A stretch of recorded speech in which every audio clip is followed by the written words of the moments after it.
Right, I'm here for another episode of Thorin's Big Brains. This one is going to be centered around Worlds. My guests are Peter Don, coach of many different teams, Heretics, Evil Geniuses. Keep going back. By the way, random detail I will throw out there, because no one actually does remember this detail, Peter. We'll do some content and clear it up. It's okay.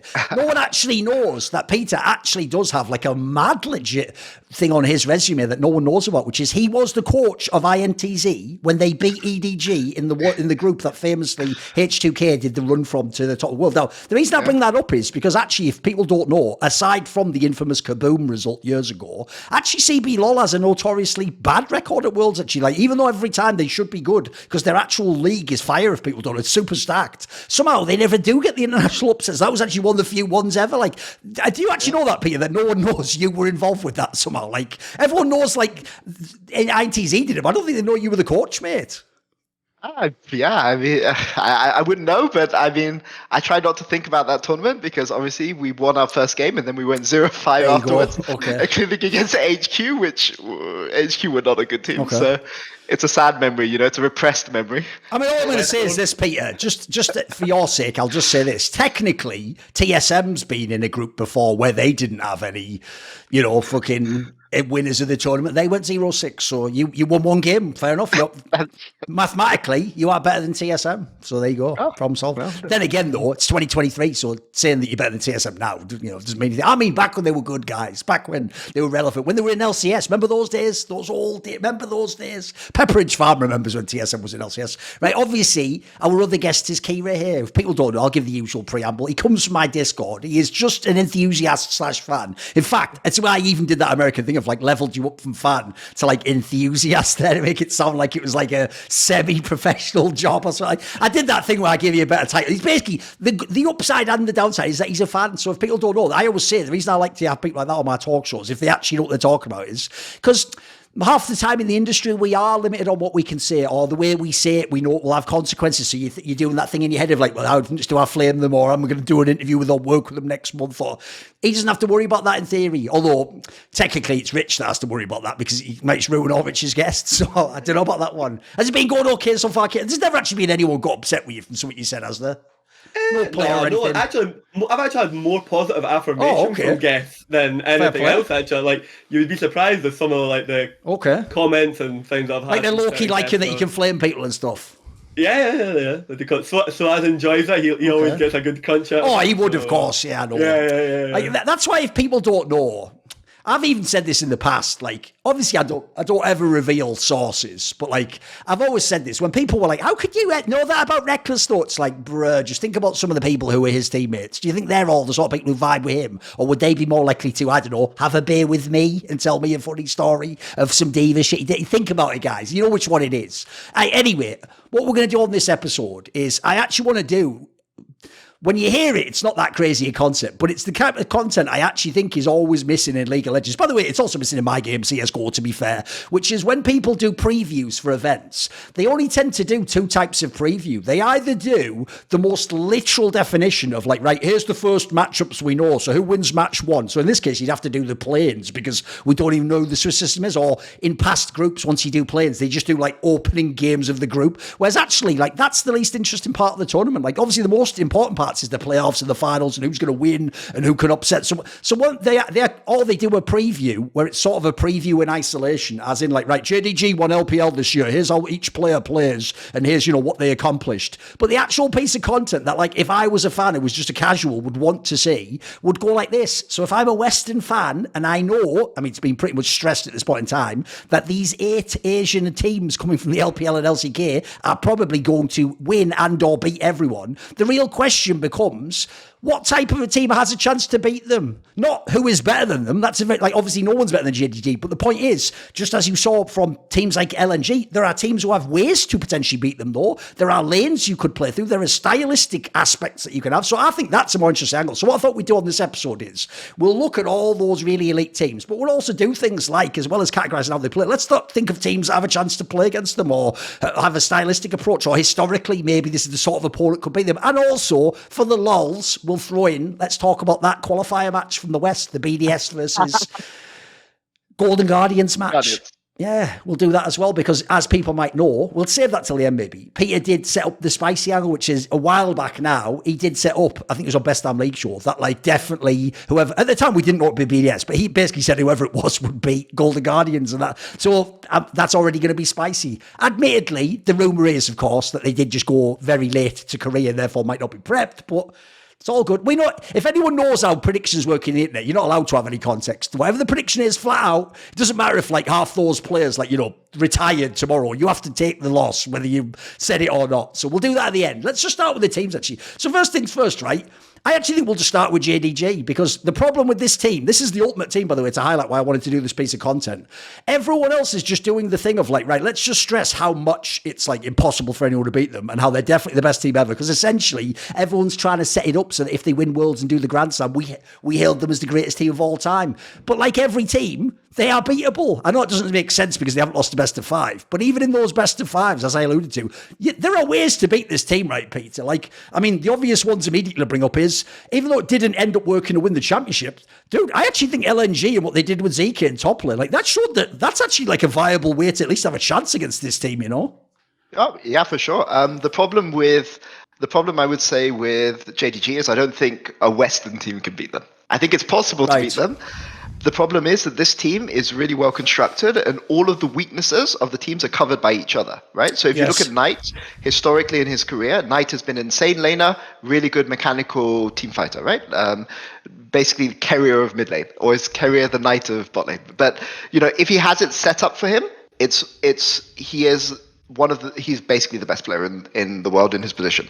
But his weakness was always like how aggressively he would push side lane, how he would play around fog, how mid jungle synergy works. And the problem with Gen.G is none of that matters on his team because Canavi literally covers for all of his weaknesses. And by contrast, Canavi struggled. When Canavi has struggled in his career, it's been because his mid laner wasn't willing to play the picks to supplement his like carry jungle style. But you have Knight, who's one of the best mechanical players in the entire world, and he's playing Annie and Nico for the entirety of Summers. Like, I mean, it's so ridiculous. This team is just so ridiculous, and the only way I think you can punish them is either you have to be able to attack Canavi, because I think there are vulnerabilities in this team. So I think that when Canavi is off, you can beat him. You can beat them because I think Canavi's understanding of the game sense, game reading, communication is covering for some of the weaknesses that some of his other teammates have, such as Knight. Again, I'm not saying Knight is bad. No. I'm just saying that Knight's weakness historically has been this. So you have to be able to take him out of the game, or you have to be able to like last Knight 1v1 or 369 1v1, and I don't think a Western team can do this, but LNG had a good shot at it, but they have Scout, right, who is arguably probably the best mid laner in the world right now, overall, depending on what you value. So maybe I can see LNG beating them. I can see in a theoretical world where Gen.G would beat them, but it would require Peanut to be like on a ganking jungler doing like really, really crazy level 1, level 2 things. But I struggle to see how a lot of the teams in this tournament can beat them simply because they either don't have enough high variance pieces, or if they do have high variance, they're not. They don't have the mechanical skill to be able to go to match up. Like the only Western team I could theorize having a chance against team is Fnatic. And to be honest, I think like why Fnatic specifically them instead of like G2, for example? Yeah, exactly, and that's purely because of Razork. Right. The way that Razork plays his first 3 levels is really, really insane. And this, I think. Also, it's also key to actually like attack Canavi early. Essentially, you have to like get in there early on the jungle, right? Okay. Exactly. But to be clear, like Enyoya and Yike, I think are really good junglers, but they play Canavi style, but worse. Right. In my opinion. Yes. Yeah. Okay. Yeah. But to be clear, like Fnatic, I'm not saying Fnatic have a 10% chance, but like I could see a world where Fnatic take a game or 2. Okay. By the way, I'll do it for Peter's benefit here, right? Which is the disclaimer, which goes like this. As I said, we're obviously not saying these teams are going to lose / be beaten. Essentially, there's like a scouting report. Like, even if you're doing a scouting report, guys, on Michael Jordan, you're still going to say, like, you know, trying to make him take an outside shot, like in the mid-range or whatever. No, you still hit that at like 48% or whatever. But the point is, that's a better chance to win than him donking the ball on you and getting a guaranteed shot, isn't it? Like, that's what we're sort of doing here. We're sort of hypothetically coming up with a way they could win, because I already know someone's going to go like, so Fnatic's better than Cheetah. No. We're talking about a BO1 here in the Swiss system, and then we still might not win. Okay, Keire, what's your angle on this? Come on, how do you beat JDG? Because no one knows technically at the moment.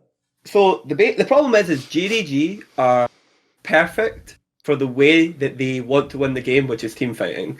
You cannot assemble 5 players, right, that can beat GDG in team fighting. It would require a Korean super team. This is the problem, right? And that team doesn't exist.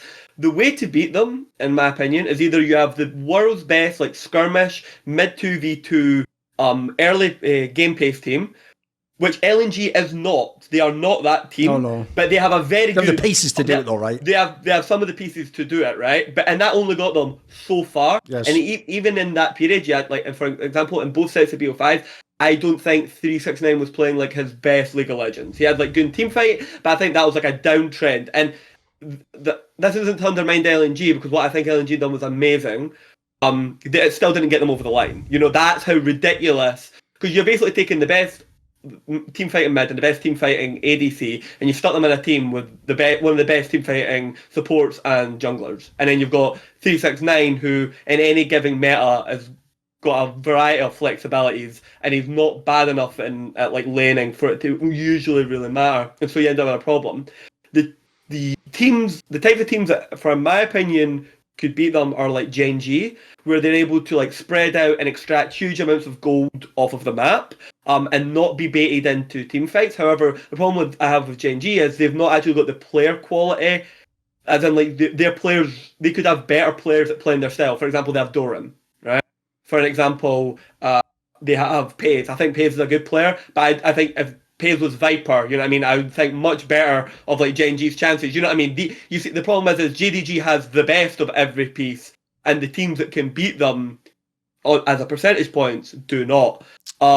Yeah. The other thing I would like to highlight about the JDG, and this is a big weakness, is this is how LNG gets it is that mid 2v2. And this is the one thing I would say about Knight. I would contest how bad with Pierre Dunn it was around side lanings. If you look at the TES teams, Jackie Love, Karsa, 369s, I don't think anyone in those teams was ever any good at side lanings. People like to say that Karsa was, but I've never been convinced that angle. But Knight's never really had good 2v2s. Has not always been the best at playing around those types of things, and that's where the area that Scout and LNG like to supersede. We're now looking at Worlds. You look at how the game's going to get played. It doesn't look like we're going to be moving away from that. So they look pretty settled in to just continue to be doing that. With small implications of variance. I agree with a lot of what Peter says.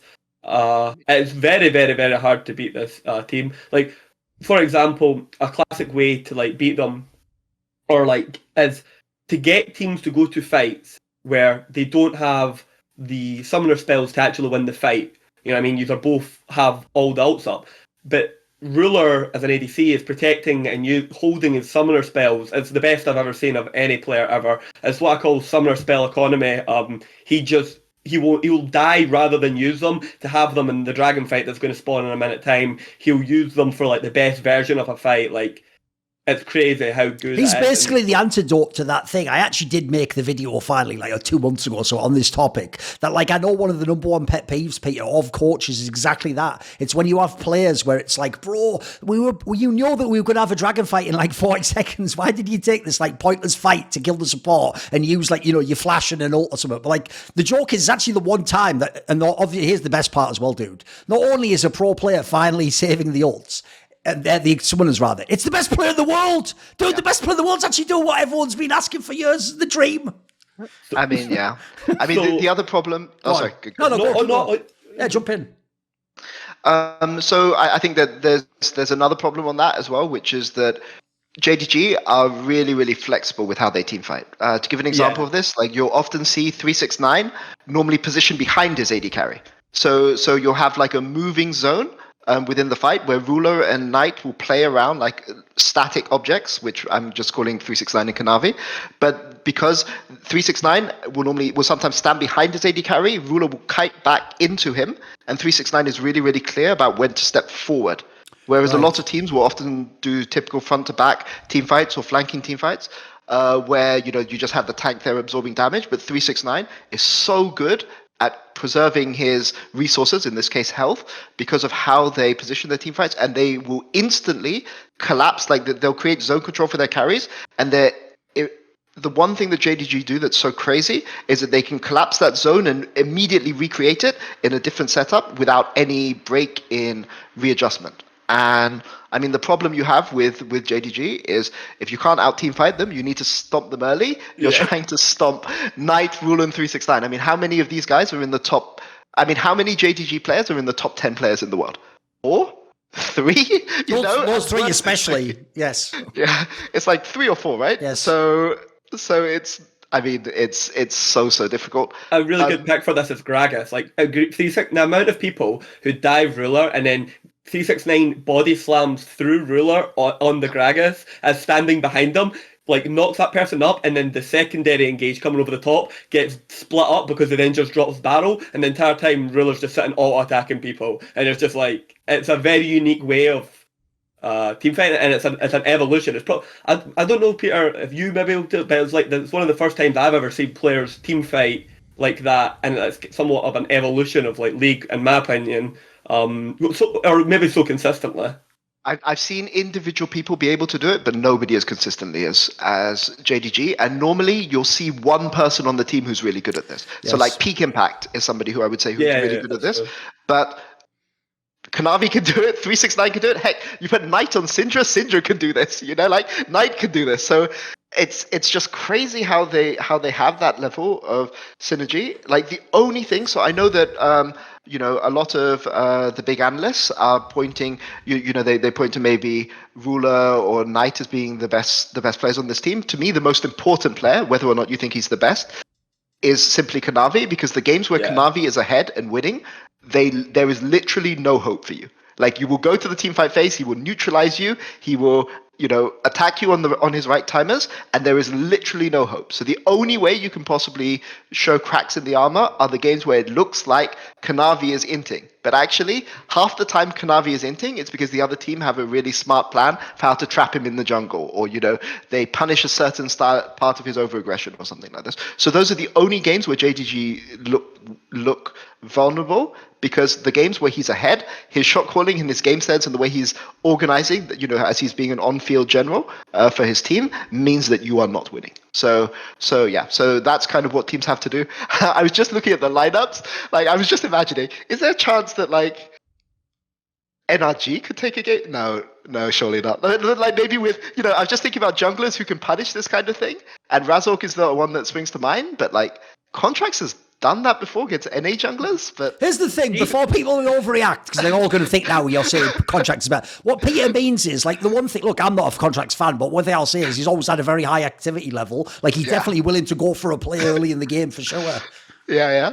I think G2 could cheese them one game if home disrespect drafts. Like, home sometimes will just do drafts that are a little bit questionable. If home done like give Hansama Draven, give Mickey X, like a very favourable bot lane matchup, and then he ends up like counter-picking himself in jungle, G2 could cheese GDG, not cheese, but like they could run the numbers on GDG, right? But even in that situation, like it's still not like, even with the favourable draft, I would still say G2's more likely than not to lose the game, because you would still have to win the preceding team fights, and yes, it's so frustrating that a team like this is the best team in the world. You know, when IG was the best team in the world, with rookie Peak the Shy, you always felt you had a chance. You always felt like, maybe Ning would like overstep, or like, maybe there would be a happy accident, with a level 2 gank or something on mid, or maybe you could kind of get Baolan. But like this team, like this,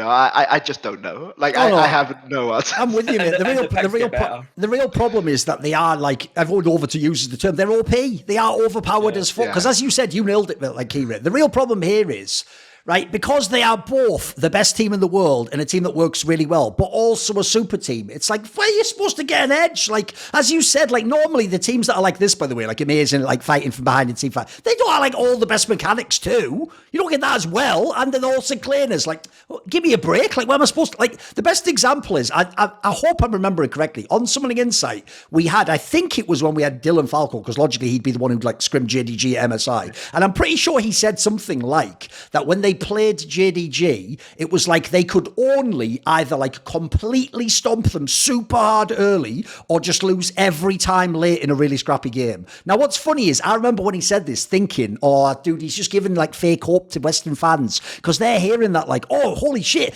like you either stomp them so you win really hard or you barely win. And it's like, no, listen to what he just said there. These are scrims, motherfucker, where people do go like, bloodthirsty as fuck. Even in scrims, you have to ultra stomp them or they are unbeatable. Like, essentially, if you let it go past a certain time on the game, they never lose. Like, when I hear that, it's the opposite. It's like, fuck, that's like, because if people don't know, the best way to explain this is, it's when I did an interview with Sven about the old T1. He said back then when you would play them as their opponent, even if you won a game in a best of 5, you were sort of thinking like, they're still going to win though, aren't they? Like, they're going to come back now. Like, I get the feeling everyone's going to have that vibe on JDG. Because the other angle as well is, like you say about the whole team fighting angle, this is also what's OP as fuck. Normally you have one player in the team fight that you're obsessed with. Like, it's either Ruler or Knight. And it's like, right, our whole mission, guys, is to create team fights where we can get this guy. And it's like, in this team, not only do they have 2 people like that who are complementary, different types of carries, then they have 369 as well. It's like, this is just unfair. Like, how is anyone supposed to get an angle? Because think about this. The JDG of last year also was mega at fight from behind, but they didn't have like all the best mechanical players in the whole world as well. Like, it's why I actually do think, low key, this team will either be the greatest team ever and win worlds now, or they'll be the greatest what if ever. Like, they'll be the biggest tragedy. Like, all the pieces are there for them to be godlike. I'm also with you guys as well. Like you said earlier, the sad thing is we were trying to set up what Western teams have a chance. The only team I actually think really has a chance is either LNG straight up, because I just saw those games. Those were really good games, or Gen.G hypothetically. Like, there's theoretically, and by the way, half the shit for why Gen.G theoretically wins is why they're supposed to already win worlds and MSI, and they never do. So I don't know that I'll buy that one personally. Like, spoiler, I've been watching the last 5 worlds waiting for Chovy to do the perfect side lane and into win the game and be crowned as the best player ever. Like, it ain't happened, does it? It ain't happened. But this is the really annoying part about Gen.G, is I see them do it in LCK, and I see them the way. So T1 was arguably one of the best, I think, this early year. The spring one, yes. The spring one was one of the best early game teams I've ever seen in League of Legends, right? They didn't win anything, so everyone laughs at them, right? Because the end result is the only thing. But actual game to game, the things they were doing, I thought they were one of the best early game teams I'd seen, right? And Gen.G destroyed them. Like, by the end, the way that Gen.G was like beating them was like embarrassing. And the problem was, then I seen Gen.G at MSI, and I was like, I don't even want to watch the rest of the series. Like, when I watched Chovy tilt on stage as Annie into BLG, I was just like, I don't want to watch the rest of the series. It's completely pointless. Like, mental is completely gone. Now, Gen.G now have failed Worlds. They failed Worlds was arguably a better lineup last year, right? Okay, with Ruler and Chovy, who are, again, a great pairing with each other. The problem is, and it is a narrative, because, you know what I mean, when you look at LCK, it tells you otherwise. Gen.G should be able to do X, Y, and Z, but then they go to an international tournament and they don't do it. So you're just like, what version of Gen.G am I going to get? Because if I see Gen.G go to this tournament and they start picking carry junglers for Peanut, I will alt F4 the fucking stream straight away, and I just know what the end result's going to be. But, you know, if I start seeing the iconic like things, the slow roll, setting up the waves, all that shit. Yeah, all that and stuff. Like, I was like, you know what I mean? Yes. Gen.G are the only team I've ever seen when they're down 3 Drakes, and I'm happy about it. You know, I'm just By the way, here's what we'll do. Obviously, we've done Gen.G. Let's just pivot and talk about Gen.G, and we'll just go region by region on the interesting thing. Here's what I would ask you, Peter. Right, one of the fears, essentially, I'll take the complaining part and just phrase it as a question. The real problem I have with the Gen.G lineup goes like this. It's actually a little bit like, I'll use the T1 lineup he was talking about there. You know, when T1 Thorin looked awesome in the spring, like he says, and everyone was, it's like Faker's Renaissance, and people don't know he actually looked awesome. And their style of play was mega unique. Like, it really was this style. I can see why Monty raved about it, where like they really would just be on like, they'd be like a screen away, but they would be able to like catch anyone. But at the same time, they were one of the only teams ever. Another thing I hate that coaches get so pissed off at, they were one of the only teams ever that chose not to fight Peter. They would actually actively not go to places where there's a fight that you don't want to happen. It's going to happen, and they would stay away. And somehow their ability to not engage certain fights meant they could do this style that was mega. They were the only team playing that style. But to me, that style, what they did, and then what Gen.G is trying to do now, the downside is this, Peter, like we're saying, in a game that has no pressure, when you properly coach and it all goes well, it does look mega, that style. The problem becomes, it's a lot easier to just play a normal game of League of Legends like JDG is going to, and then have a team fight at the end. That is normal. Everyone knows that style. So essentially my question would be, is the sort of bar of execution for Gen.G going to be a problem in this sense? Because I kind of agree. Like, on paper, Yu-Gi-Oh style, this is an awesome style. It could be, you could win worlds doing this, but can you execute is the hard part, right? In the really tough games. I mean, to me, it's really hard. I mean, I watch Thorin, and the way that he plays side lanes, the way he plays pressure early, like, he's so smart. Like, about which waves he chooses to contest, what timers he chooses to trade on, when he chooses to proxy, when he chooses to cheat waves. He's really in sync with his team all the time. I think Thorin is like one of the most. I think Thorin and Zika coming into this tournament are like probably the two most underrated players. Oh, it's slept maybe on, yeah, for sure. Because half the shit on Thorin, by the way, as far as I can tell, dude, is people didn't watch him play this year, so they think it's like the years past when he was like a meme. Like, I said this on somebody, he's like, dude, he got better like year on year. That player, he's way better now. Yeah. I mean, he keeps getting better, and it's his risk assessment. Like, he's not in, right. He's not going to stomp you into the floor 1v1, but he's going to get these. He's going to get like 3 minions here, an extra wave here. You know, because he's fast on the rotation, he gets to like farm a Raptor camp, which in the mid game. And get an extra 4 CS or something, and he'll slowly cumulative advantages. The problem is you can make 10 small cumulative advantage plays, and then you lose the dragon fight to JTG. There you go. The Ragnarok effect. 7 good plays negated by 1 bad one. Yeah, and I mean, I think that's the problem, right? Like, Gen.G, of all the teams, right? Okay, of all the teams right now, because obviously I'm a coach, so I love macro. I love it when teams don't. Sure. I mean, I love fighting too, but Gen.G, the way Thorin and Chovy play side lanes brings me so much joy. Oh, but it's amazing. Put it this way, let me just frame it this way, Peter. If people don't know, like, Monty did the most extreme version of this years ago on Some of the Insight, where there was a famous game. It was Keire versus someone, you might know Keire. It was Keire versus someone in Korea, and famously they really did win off like one team fight after like 45 minutes of like perfectly not engaging. And like, it's like one team, it was like one team had like a kite comp, and then one had like the fucking pick up, whatever it was. It was like essentially Monty's dream scenario, where in the end they both played it correctly, Peter, the whole game. And at the end, there was one fight, and correctly, the team that won the game. The point is, like, along those lines, if you are a coach, your dream actually is seeing games where someone sets up all 3 pushing lanes and wins off that pressure, and it's like the other team doesn't know what they're doing. That's the dream that they actually. That's the shit you're telling your players all the time, guys. We don't even have to actually like beat them to win. If you do this, you win automatically. But the problem is to actually get the player to do it in a game. That is the entire battle, right? It doesn't matter whether conceptually they understand it. Of course. And when the other team can win when they're 3k down. Like, Exactly. I mean, like, I want to see the game. I want to see the Gen.G, JDG series. That's my hope as the BO5 final. Oh, not in the final, please. Like, just like quarters or semis. I don't want the final of Worlds to be that. Like, one last thing to say on the JDG thing is this, though, which is, even though, look, if I was doing a scouting report, one of my top 3 things would be, if you have a really strong carry top laner and you give him the right picks, you might have a chance. Even when I say that, I don't totally believe it, though. It's like you have a chance, but you still won't win, because, spoiler, like, Being and Zika didn't win when they did it. They both tried it, mate, and spoiler, they're better than Broken Blade. So before every fan goes, wait a minute, though, Broken Blade's a carry top, it's like, yeah, he hasn't been on Zika, though, so that one, I'm skipping that one, right? What about for Gen.G, though? What types of teams can beat Gen.G, then? I actually think their floor is so high. Like, they're actually one of those teams where it's like, it's not, I hate to say it's impossible, because it's BO1s, and I'll always say it's like some of the worst version of League of Legends to subject any like team to, but it's how like low rep, like Gen.G will accept losses and on their ego that like other teams like won't. What do you mean by that?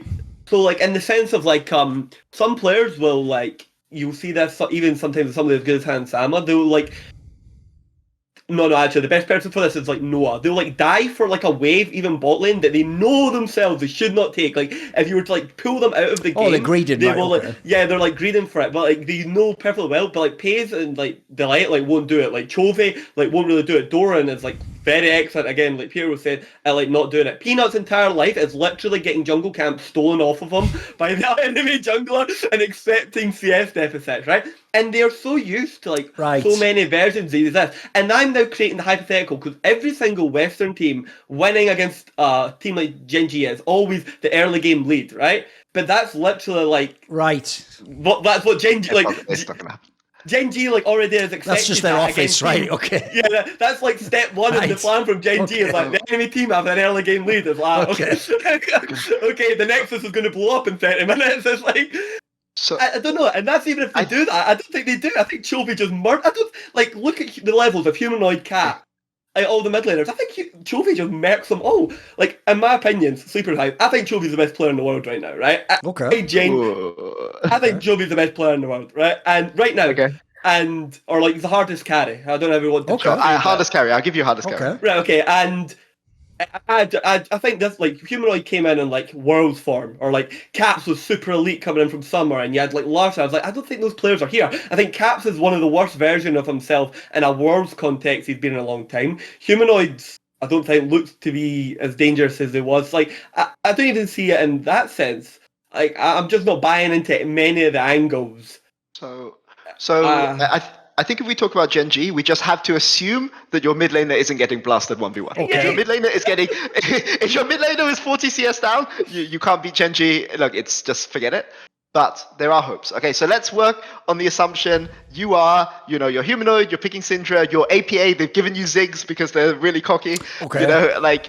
You found a way to neutralize your matchup. You're not going to get completely blasted. You're not going to win, but you're not going to get completely blasted, okay? Okay. Then I think that there are hopes. And I think the way that you kind of have to beat JDG is you just refuse to interact with them on the things they're good at. And you're not. Do you mean JDG or not Gen.G? Sorry, Gen.G. Oh, just checking that we're talking about it. Okay. Yeah. Okay. So you can't help but interact with what JDG is good at, but Gen.G you can. You don't have to fight. You don't have to fight Gen.G. You can play GP. You can play Ziggs. You can play like Rise. You can play things which gives you cheat codes for playing side lanes. You just static shift. Well, I mean, back when on static shift meta, you could even do things like Keire, right? Yes. Like just something which will or LeBlanc. One thing which just insta one shot the wave. Don't try to play their 3-lane setup, 3-lane versus 3 lanes, because you're not going to win. Like draft hard engage, draft things like if GP is supposed to be in the meta coming into this world. So like I think GP is a really good pick. Because Thorin isn't the kind of guy who is going to like really punish the GP earlier, and if you're just using GP ults to clear the side lanes, then they're forced to come in. They're forced to teamfight you, and I don't think this is an unbeatable teamfight team. To be clear, like the way that they win is they bleed you out and then destroy you in a single team fight or in a single outplay, normally by Pays or Chovy. So I can see worlds where this team loses, but it's going to be through draft or it's going to be through scrims. Because actually, you can see the teams that Gen.G respects, and you can see the teams that they don't respect. Because their gameplay changes a lot. It changed a lot against the Chinese teams versus against other Korean teams, because they scrim those Korean teams all the time, and they know all the tools that right. So this is why you think, for example, famously, they didn't do that lower bracket run at MSI, is that they probably had already scrimmed people like BLG, and they essentially respected them too much and changed their play style. Right. Makes sense. Exactly. Yeah. So I can see ways that you can do it, but you need to either surprise them, you need to stop them being able to play their game, or you need to make them respect you. And none of those parts are easy, but it's what I like about that is respecting your gamble. That's the bit I don't get. Keire, here's the thing: what's genius about what he explained there is he did 2 where it sounded like he was telling you how to beat them, but he was actually explaining that you can't. So one, he goes, let's just assume your mid laner isn't down 40 CS, even though you're playing Chovy. So it's already that's ridiculous. But I get that. He's right. There's no conversation without that. And then step 2, though, is almost as bad. Because step 2, Keire, goes like this. You might be able to beat Gen.G in a BO1 in Swiss if you already beat them in 9 BO1s in scrims. or like the right BO1 that fucked with their heads, which is like, in a way, that's actually harder than beating them in the BO1. Like, can I just raise a point here, Pierre? Many of the European teams, GP, though not the buff GP, previous GP, didn't it fix many of the top laners in Europe problems that they had? Yeah, but they didn't pick it. Yeah, and I mean, like here, this is the danger, right? The danger is you pick GP in scrims against T1 or KT, and Keen and Zeus murder you. Murder you, exactly. And then you don't pick it against Thorin, who's the person you're supposed to play. Oh, yes, you're right. Yes, true. Yeah. And that is the problem. You can't get the right. You pick it against Ben. It's like, the game's over. Then you want to be playing it into 369. I can see all the angles. Yes. The problem is that I've lost a lot of faith in coaching staff in Western teams through the show and many of the implications, because when I look at like the amount of time that they're given to prep, and then you see some of the picks. Like, I massively respect Dylan. Like, some of the stuff I think it all speaks for itself. But like, because you have to pick a team and you have to try and like model it. And again, it's like it always comes back down to it. It's like it'd be like G2 and maybe like Fnatic could get it over the line. Like, it would be like a really, really good like team fighting from Fnatic, like Oscar and like catches pays, kills them, and they win the fight because it's like a quick pick or something. Like, these are the situations, but like that scenario to me is like 1 in 10, and not to say 1 in 10's not to happen, but it gives you the illusion to which as how an illusion. Put it this way, I know what you mean, Keire. Like, half the problem is, even if this actually theoretically does make sense, will they have the balls to actually do it in the game? Yeah, actually, exactly. As you say, history says no, because all I'll say is this: from knowing pro players, obviously I don't know them on the level Peter does. I'm not literally working with them, but I'll just tell you this: half of the time when like some elite European player in LEC does have like an insane champion, he doesn't really. What happens is he's beaten that other guy so many times in scrims, he just thinks I can play whatever I want, or I can give him that. I don't care. That feeling goes away when he's playing 369 or whatever. He doesn't say, give me that crazy pick now. He goes for the 2 comfort champions he won't look stupid on usually. Yeah, but I mean, I think it's also a bit in scrims, right? Like, I've seen Impact go international, and like he will just get blasted in scrims over and over again playing GP. Like, he will happily like get completely blasted because he knows he needs to do it on stage. And, right. He'll just sit there like looking like a what a great mindset though. Yeah, what a winner. Yeah, but that's sick. I mean, the thing I will say about Impact is when we were at MSI last year, oh man, it's such a long time ago. Like, he obviously all the like up and coming top laners wanted to blast Impact, because he's Impact. Yeah, of course. And Impact would just pick the GP. He would pick the losing matchup. He would lose to them on scrims because he knew that he needed to get this up to scratch. And do European and maybe NA top laners have the mentality to keep doing this over and over again? I will say unlikely. Though, I think that the most likely European team to Western team to beat Gen.G is not G2. I'm so scared he's going to say like BDS or something now, please. No, it's TL. It's TL. Oh, phew, okay. Here's the thing, Peter, that at least makes sense, because I have to say, the one area I do think people have... This is what I hate, like, as someone who likes narratives, I hate when narratives get out of control too far the other way. Right, dude, I can tell you so many LCS fans didn't watch LCS this year, because they still talk like Summit is the guy who got kicked out of Cloud9. Like, dude, he's actually really good now. What are you talking... You know that he used to be a stud in Korea. Him and Keen were the stud top laners. Like, he's actually good now. Like, I agree. If you're going to pick a Western top laner, he's the one, isn't he? He's the obvious one that could carry a matchup, mate. Yeah. Yep. But for that to happen, APA has to have something that he can... Fair enough. Well, I mean, Ziggs is the obvious one. But, I mean... It's something like that. But, I mean, he's challenger in Korea. It's not like he's doing that badly, but, like, APA has to have something. I don't know what the pick is, but he has to have it. And if they do, then I can see that. But I can't see like Cloud9 beating Gen.G. Maybe it'll be AP Cogmo, so he can use the passive a lot. As he's dying to Chovy in lane. Like, actually, by the way, this is AP Cogmo is a little bit of unexplored tech into Chovy, because he does. Joke. Yeah, it is actually no joke, because he does like to use not overuse Azir, but like I would love to see a really good AP Cogmo into Chovy. I think a lot of people would be surprised with the results on that. But again, we're now pulling some fucking dark technology. Yeah, but we've got to do. That's what we've got to do, haven't we? But I've got a better one. Kog'Maw, Varus, Xerath. Obviously, Ziggs if they get it. But the one thing that was picked in Europe, which I think can actually be interesting, is Ezreal. which was picked a lot in the ERLs, and I don't know how good Ezreal is. Like Vito is not a renowned Ezreal player, but if that is a pick that you can pick and get away with, then that is a way that TL can win. But Raynova and Dodo aren't sitting there like doing nothing, right? So let's see what they've got. But that's a matchup I would be really interested to see in an early round. Obviously, I don't want to see this in a best of 5, but give me this in a best of 1. I'm up for it. Let's see what TL have. Right, here's what we do now. This is where I made this point on Summoning Insight. Like, everyone on this show, we're going to do it now. Everyone has to actually pick a horse. You can't be on 2 horses at the same time. So the reason I bring this up now is, the team I want to talk about now is BeryL, right? But this is why I say everyone must make a choice. Keire might know, maybe he saw the show. I'm sick of this thing where simultaneously everyone pretends it's MSI or the regular split of the LPL, and BeryL is just some unbeatable team who's second best in the whole world, or LNG's actually the second best Chinese team. Which is it? It can only be one, guys. Like, you either have to pick which one you're riding with. I know. At the moment, I feel like everyone from recency bias is going back to the LNG angle because they looked so good in the LPL playoffs. Maybe they could have beaten Gen.G. I think people are underrating BeryL again somehow, dude. Like, this team looked monstrous. Like, they only really did lose to LNG and fucking Gen.G. Like, this team's a beast. Like, this is a team where, again, look, on paper, at least we can find players maybe you can beat. But I think this is another team that's going to be very hard for the Western teams to beat. What do you think, Peter? Who has a chance, or what angle would you have to beat this team, do you think? Yeah, I mean, I think BeryL are the second best team in the world, but that's awful for this tournament because there is literally zero chance in hell that they're beating Gen.G. Yes, true.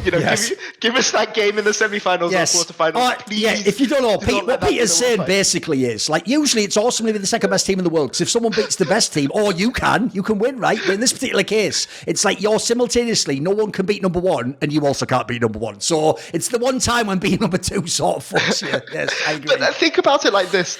BeryL could be the team on the Royal Road. Yeah. Right? Like, they got to the final, they lost to LNG, but maybe they'd have been in the upper bracket if they hadn't lost to JDG already.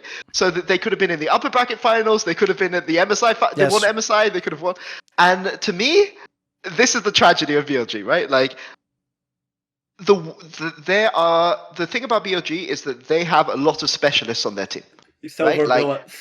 Yeah, like they have teams, they have players that like are really insane at one specific thing, and they kind of use Jun and On as like the glue that holds them together, right? It lets Yagao play his picks, it lets Bin play his carries, and the way that they are, this is a very well coached team. Like this is a team that they don't have the best parts. If we were playing FIFA, they'd have quite a low FIFA rating overall. Okay. But they have really individual things that they're really good at, and they're really good at exploiting those advantages. And this is why, like, Yagao... sorry, I shouldn't laugh when I say Yagao. This is why Yagao is, like, on the second best team in the world, right? He is part of... Like, they're playing to Yagao's strengths in a way that...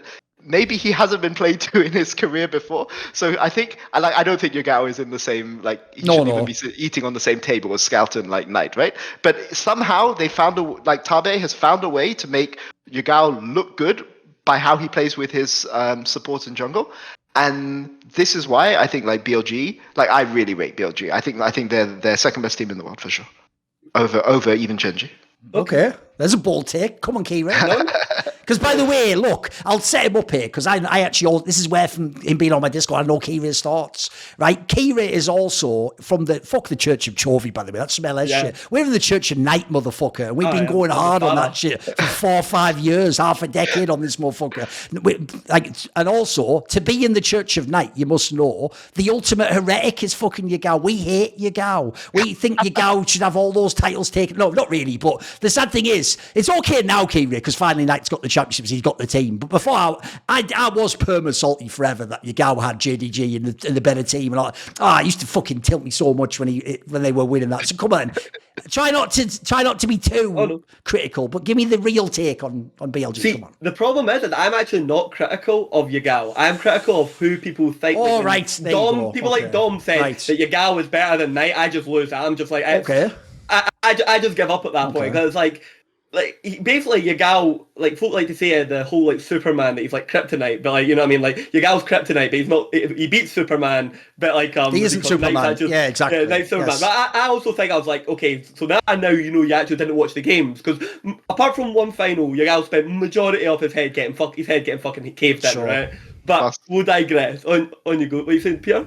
Well, no, but whilst Canavi carried the game, right? Like he was literally those teams, those titles he won. Like I hope he took Canavi for dinner. Zoom as well, by the way. Like he had insane players in some ways. So I actually like watching teams like BLG. In some ways, they're like actually like when you just the aesthetic of their League of Legends is just really exciting. Sure. And Elk has. If Elk wasn't in the same region as Ruler, everyone would be talking about him as like the third coming. Like he's like the ADC that walks on water.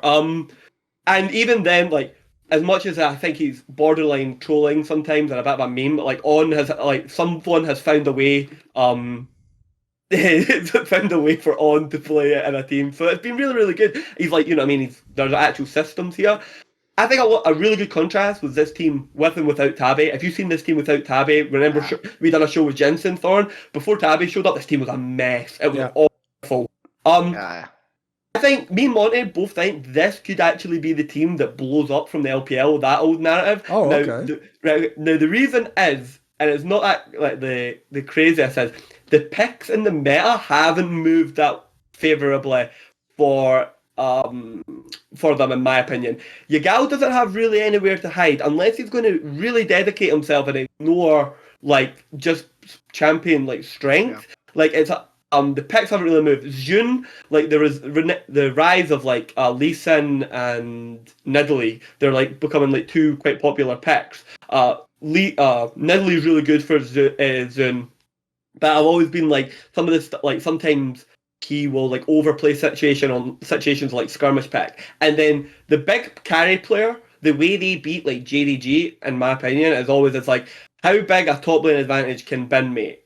And from when this year started in spring to the point we are now in Worlds, it was basically top lane like world carries, and then it's basically been more and more bot lane. Bot lane became like the god role of the year. And so it looks to me like BLG just kind of got like sapped of its strength, even though Elk is a very fantastic player.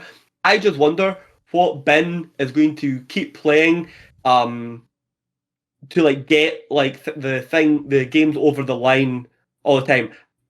Also, and this is all to say, is if you watch MSI, and Pierre, you can give me your thoughts on this. What did you think of like their games against Golden Guardians, like the games they played before like they went into MSI? Do you remember those games? Yeah, I remember them almost losing to Golden Guardians. Yeah, almost losing to Golden Guardians. Yeah. Licorice even beat Ben in one game. And and their games against G2, if Caps like knew how Yasuo one wall works, they could have lost that entire series against G2. Okay. Like the worst version of Caps ever internationally decided to show up, and Hansama didn't flash. You know what I mean? Like they're not good things to like prey on if you're like BLG. Sure. Now that's not to say BLG went on to win further series that I think G2 couldn't have won. But it seems to be like they have like a much bigger variance in any given period, and I think you could see some real fragility from them in the thing portion of it, the Swiss system. Yeah, sorry. Yeah, no, I thought go.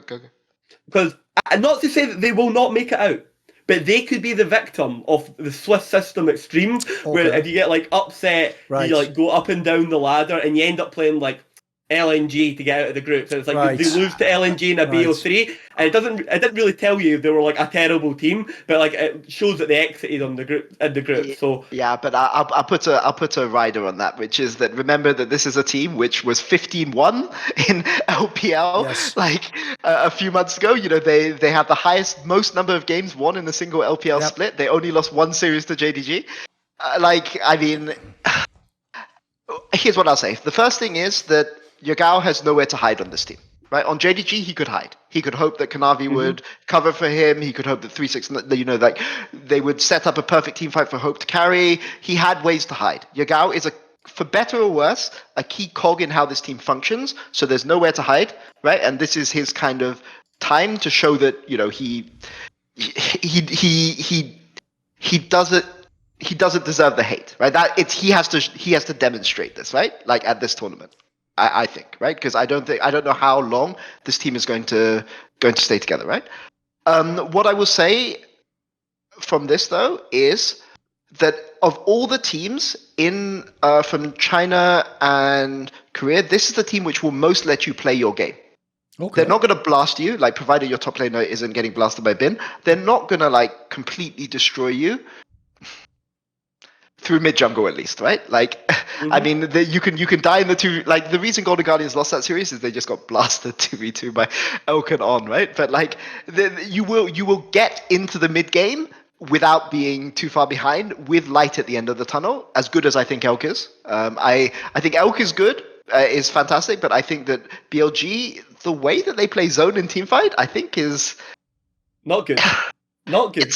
It's not that good. It's not unexploitable, and so I can kind of see it. But this is like again a really really well coached team, and I think they're at their best when they're prepped for their opponents. And this is how you can tell they're a really well coached team, because when they were playing those top teams, when they were playing the Korean teams later on in the tournament, it was obvious that time had been put into scouting. And that they had like small, tiny answers, like a ward here or like a movement there that like kind of shut down what Gen.G wanted to do, for instance, right? But the problem is that they didn't put that time into Golden Guardians, right? Sure. But this understandably.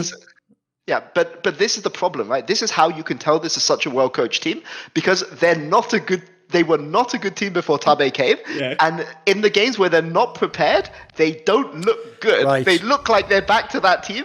So I don't know how much Tabe will need to sleep over the next month. But imagine they have to play like first round of the Swiss. They have to play Golden Guardians, or like they have to put time in. Oh, worst case scenario, they have to go and play first round of the Swiss. They have to go and play Adam. Right, like they have to go and prep for Olaf. They have to go prep for Darius. They're putting this time, all of these tiny tweaks into dealing with him. Then next round, they go and play against TL, and obviously they're going to beat both of these teams, right? But they've had to put more and more of their coaching brain power every single round into like finding the solution. Yes. And then out of nowhere, now they've got G2. Now it's like now you can kind of see how this cumulative preparation fatigue can catch him, right? Yes. Like so I rate. I think like Tabe is the best coach in the world, right? Even though his team isn't, because I've seen what this team is like without him. Yeah, that's By the way, that actually plays to what you're saying, though, Keire. It's actually, like, in theory, that means that the Swiss system angle could also make it so that BLG is the team that gets upset, because that's actually a pretty good angle. If people don't know, that's another thing. I tried to make this point in some of the inside, but I feel like it didn't hit with people. I tried to make the point that when you know the three teams in your group in the old like group system of the past worlds, you can prep for like 2 weeks potentially, or a week and a half or whatever, and you play them once and then you play them again. Like,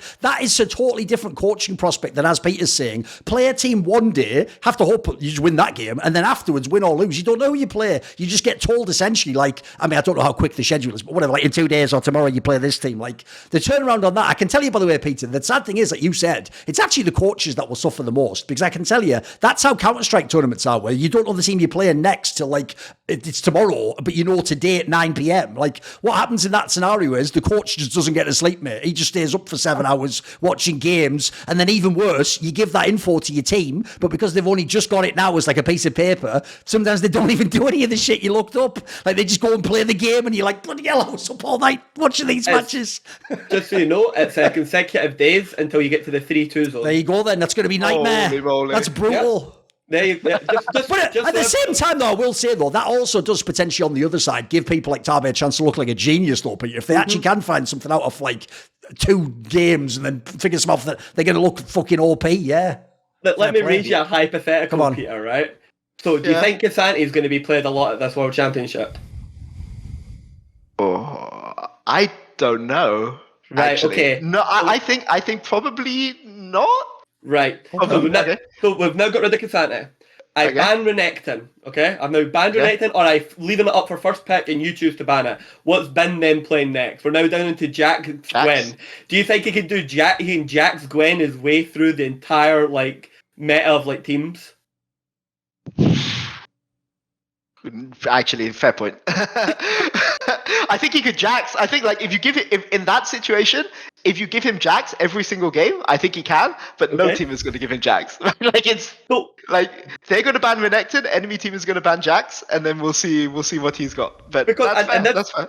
That is not to say that I do not think Ben is an amazing player. By the way, Ben can play GP. He's one of the best GPs in the world. Yeah. Ben can play Fiora. He's one of the best Fioras in the world. Ben can play Gnar. He's still one of the best Gnar players in the world, even though he doesn't play a lot of it. Right? Ben's fantastically mechanical player, even though he's got aggression problems and sides and stuff. Right? He's got his own flaws. But to me, he is the thing that makes the team elite. When Ben is at his best, right, that is the best version of BLG. And sometimes Ben is a very good player, like in summer, and they lose regardless, because sometimes the other team's speciality is just better than what Ben can do on the map, with the advantages that he can create as an individual inside, because he's playing against some fucking fantastic players as well. Like 369's won a bunch of lanes against Ben. Like every time 369 and Ben play, Ben doesn't just win the lane automatically. That is the thing. I think it's really funny though, is if you go look at it in the opening game for BLG, just as I'll note, I think the worst team that they can draw perfectly is like Chasey, because Summit's the TL one. They can't draw that, and then the other person's Keen in the opening game, so he can either draw Chasey, Summit, or Keen as the opening game. So it's a banger regardless. Yeah, they could lose that. Yeah. No, it's fair. There we go. But the other thing I think about Bin that is good is that he's humble enough not to ego check you. Like, I could see, like, if KT play against BDS, I just keep mentioning BDS, right? Because I think BDS are the best example of, like, just ban the champions, right?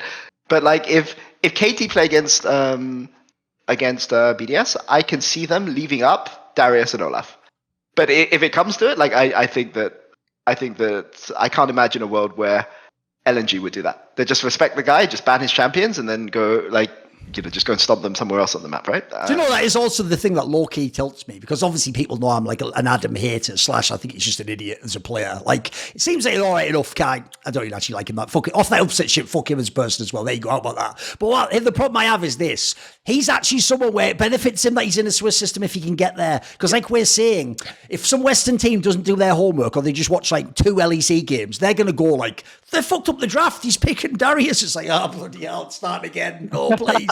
Because they don't know what's coming. It's like a horror movie. They don't go in that dark room. There's nothing in there for you. What are you doing? It will be funny to see if the Western coaches do their research on BLG. That'll be telling. How many of the Western coaches fuck about and give them like Nidalee, Jax? Like, the minute you see that type of stuff, guys, give up on that coaching staff. Unless they've pre specific picks, those people are just dicing with fucking death. That is what they are doing. They're basically just giving up on the idea of having like stayed up and done their homework. Either that or they've crammed really badly. I'm looking forward to C9 giving Jackson going with the ego Fiora counter pick or something like this. That's what I'm really looking forward to at this one. Yes. Right, let's do it. What about then? Let's just keep going between the regions. Let's do T1, the dreaded T1. Because here's the problem on this one, Peter. I feel like the funny thing about this one is I don't feel like anyone's actually hyping T1 anymore. Like, I mean, they haven't won anything for years at this point. They just won the odd LCK. But the funny thing is I actually feel like too many people are almost stuck on whatever it was. Like, I'm going to pick a random number. Whatever it was, week 13 of LCK when Faker went out and they lost all those games. Yep. Dude, even when they came back and they were winning games again, they were starting to look like T1. People kept acting like the team was fundamentally broken and could never be good again. Like, at the end of the day, like, they're not at the level they were in spring, but they're still a good team. Like, still got good players as well. Like, they're not all shit. Come on. I like, so obviously I wish Faker the best return of health, but it's so rare in like analysis of League of Legends history where you can be so clearly proven right about something. It's the greatest example of A/B testing ever, basically, isn't it? It's what we've all wanted to see. Exactly. Yeah, because basically my thing about Keire has always been similar to the criticism I had on Knight earlier, right? Which is that this guy is a god laning phase player. He is insane in team fights, but his macro understanding is actually not that insane. Right? And always people have been like, no, what are you talking about? Look at like this dominating T1, and always in the back of my mind, you know, I was saying, you know, that he wasn't as good as Ming or fudge. Can you give us an example of what macro thing he's like bad at? Like just as like an example. Okay, so his decisions about when he opens side, when he opens mid, how he plays around fog, how he so often like how often a team, for instance, plays a 2-2-1 setup or a 2-1-2 setup instead of like a basic 1-3-1-1-4 setup, right? So in games where because in League typically you normally play like a 1-4 or a 1-3-1 setup, right? But the really, really smarter teams know when to pull out the 2-1-2. You don't, or the 2-2-1 or something like this, right? You don't do it every single time because it's not good if the enemy team is expecting it, but they know when to do it. And Keire has historically not been so good at that. And I've always, when I've done top 20 lists of player at World, I would have him as like the third best support behind Ming and, oh my god, Mako. And I couldn't remember his name. I was like, and people would always be like, but how can you say this? He's so mechanically insane. And we got to see, he's so mechanically insane, and he's a god tier shot caller. Listen to the comms. Yeah, that's what they say. And and we got to see what he was like as a god tier shot caller without faking there.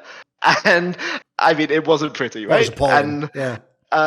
So I mean, to me, obviously, like it's kind of a meme at this point, right? That our Faker provides so much to the team that we don't see behind the scenes. But I mean, it was kind of proven. And if anything, of this team, Keire and Zeus have the most to prove. Zeus, because he has this, I think he's beginning to get a reputation that he's kind of a bit of a choker. Yep. Yes. Yeah. Well, Dude, when people do when people do that convo of who is the best top laner and they go, right, is it like 369 or Bane or what? Dude, no one even puts this in there anymore.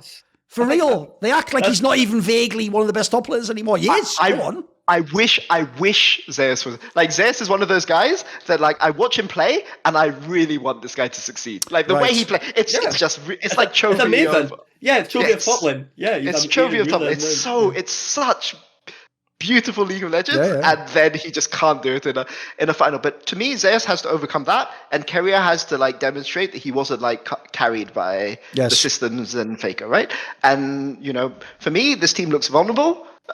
Not because of what other teams are going to do to them, but because of what they've done to themselves at this point. Because narratives are strong. Like when you work in Pro League, people start to build this narrative. And what's a narrative on T1? It's 4 guys and 4 like hands or like 4 mechanical players and Faker. Yes. And if that's how they're going to play, imagine a team takes Faker out of the game. Yep. Now what? Like, do you believe now that your shot calling was good enough? Like, does Keire, does Zeus, does Ono, do they believe that they can make the winning shot call play if Faker isn't making it after what they've experienced during this year? And to me, we're talking about teams that are vulnerable. This team can be vulnerable, but not because of what another team is doing, but because of what they're doing to themselves. And you can bet that the first time they show any weakness, the entire fan base, and I'm not talking just about the Korean T1 fan base, I'm talking about the Chinese Tier 1 fan base, I'm talking about the Western T1 fan base, are going to jump on their backs. It's like, Keire was never good, Zeus is a choker, all of it. And no team will get the same hate, and no team will get the same death threats, and how they handle this mentally is going to tell us a lot about what T1 are made of. That's a very shrewd point, actually, Peter, because the craziest thing is this. If you're actually going on paper, I don't care that they made the final of LCK, by the way. I think on paper, T1 should be like the 5th or 6th best team to win at Worlds, all most likely, right? But despite that, as you're saying, essentially they have the pressure as if they were number 1. The joke is they have the pressure like they're JDG. And then I'll add on the other side, which is if you're talking about the other players playing them in the Swiss system, mate, it was bad enough in past years when he was still good. Other players who are Westerners are going to be so horny to beat Faker in a BO1 and to kill him. They are going to fucking go ham if there is blood in the water. Like, this is another team I could see just flunking the Swiss system if the wrong BO1 goes the wrong way. By the way, God forbid they get upset by like a Team Liquid or something. Like we're saying about the fan react, the world will end. Like everyone will melt down. And in this scenario, you're playing the next day. There's also no time to like decompress from a loss. Like you just the very next day, you got to reset and play another team and get your tournament life back on gauge. So I think, actually that's a good point. Just the actual like who T1 are is what the biggest thing battling against them, probably not even specific opponent, right? Yep. And if it was these 5 players under like the KT banner, right? It's just literally the same 5 players, except they play for KT, right? I think I could see this team doing damage. This would be like the dark horse. This is the dark horse. Yeah, this is the dark horse. I can see them getting a shock. But under the T1 banner, with everything that means, Yeah, I think that they are at best the fifth best team in this tournament, and they lose their first game in a best of one. Who knows, boy. right? Yeah. Oh boy, yeah. So here's I actually think it's hard to tell the form they're going to come in. I think there's some teams that like it's quite difficult to tell. I think T1's one. I think if you look at the picks that are hypothetically in the mind's eye of people, the T1's quite well suited. Outside Guma, they're pretty good. Like anytime Lee Sin comes round, like Owner just his value. He's one of his best for sure. Grows, Yeah. right? Like Owner's got problems. He was one of the people that when you remove Faker, you were just like, is this guy world class? Like people were talking about him as the best jungler in the world, and you remove Faker, and he was probably the person you looked at the most, and it was like, wow, like that is really awful. That is, and even in finals, like when I watched Owner, I had like a game where I just like focused on what he was doing on the map. It was some of it was borderline like nonsensical. Like I don't know how what was. There's no rhyme or reason as to what he was doing, right? Yeah, I couldn't like right. Even I'm watching it Thorin and I'm trying to be like maybe Faker's like telling him to be here, but it's like even if Faker was telling him to be there, I was like it's the most moronic way to get there possible. Okay. It's like I was struggling. I will just say, look, I'll do one defense, which goes like this. It's a half joke, Keire. To be fair, if you play jungle in T1, your job sort of is just do whatever Faker tells you. I'm just saying. Yeah, historically, that is sort of historically your job. You know, that's like on the job requirement. It's not really like the guy thinks for himself, self-direct. No, in many ways, your job is just do whatever Faker says. Like, you know, directed by Faker, edited by Tina. You know, so, I mean, the joke is, it felt like Bengi was doing that even when Bengi was the coach. You know, like. But look, it's a problem again. Like, I don't know how many T1 fans are going to see this, but like, for stories here, like, I want Zeus to overcome his demons. Of course, I want Faker to go out with his internet. Like, I really want these individual players to do well, but I don't want to have insufferable T1 fans for the next year. I know what you mean. I'd rather watch a fashion fan. Not here though. Not here. I'd like them to make it like deep. I think it's good. It's always great to like see like this team make it like deep. Like everyone forgets because it's been memory hold. But like I remember that JDG series was amazing. It's one of the best BO5s. The semi-final last year, yes. Yeah. Mega.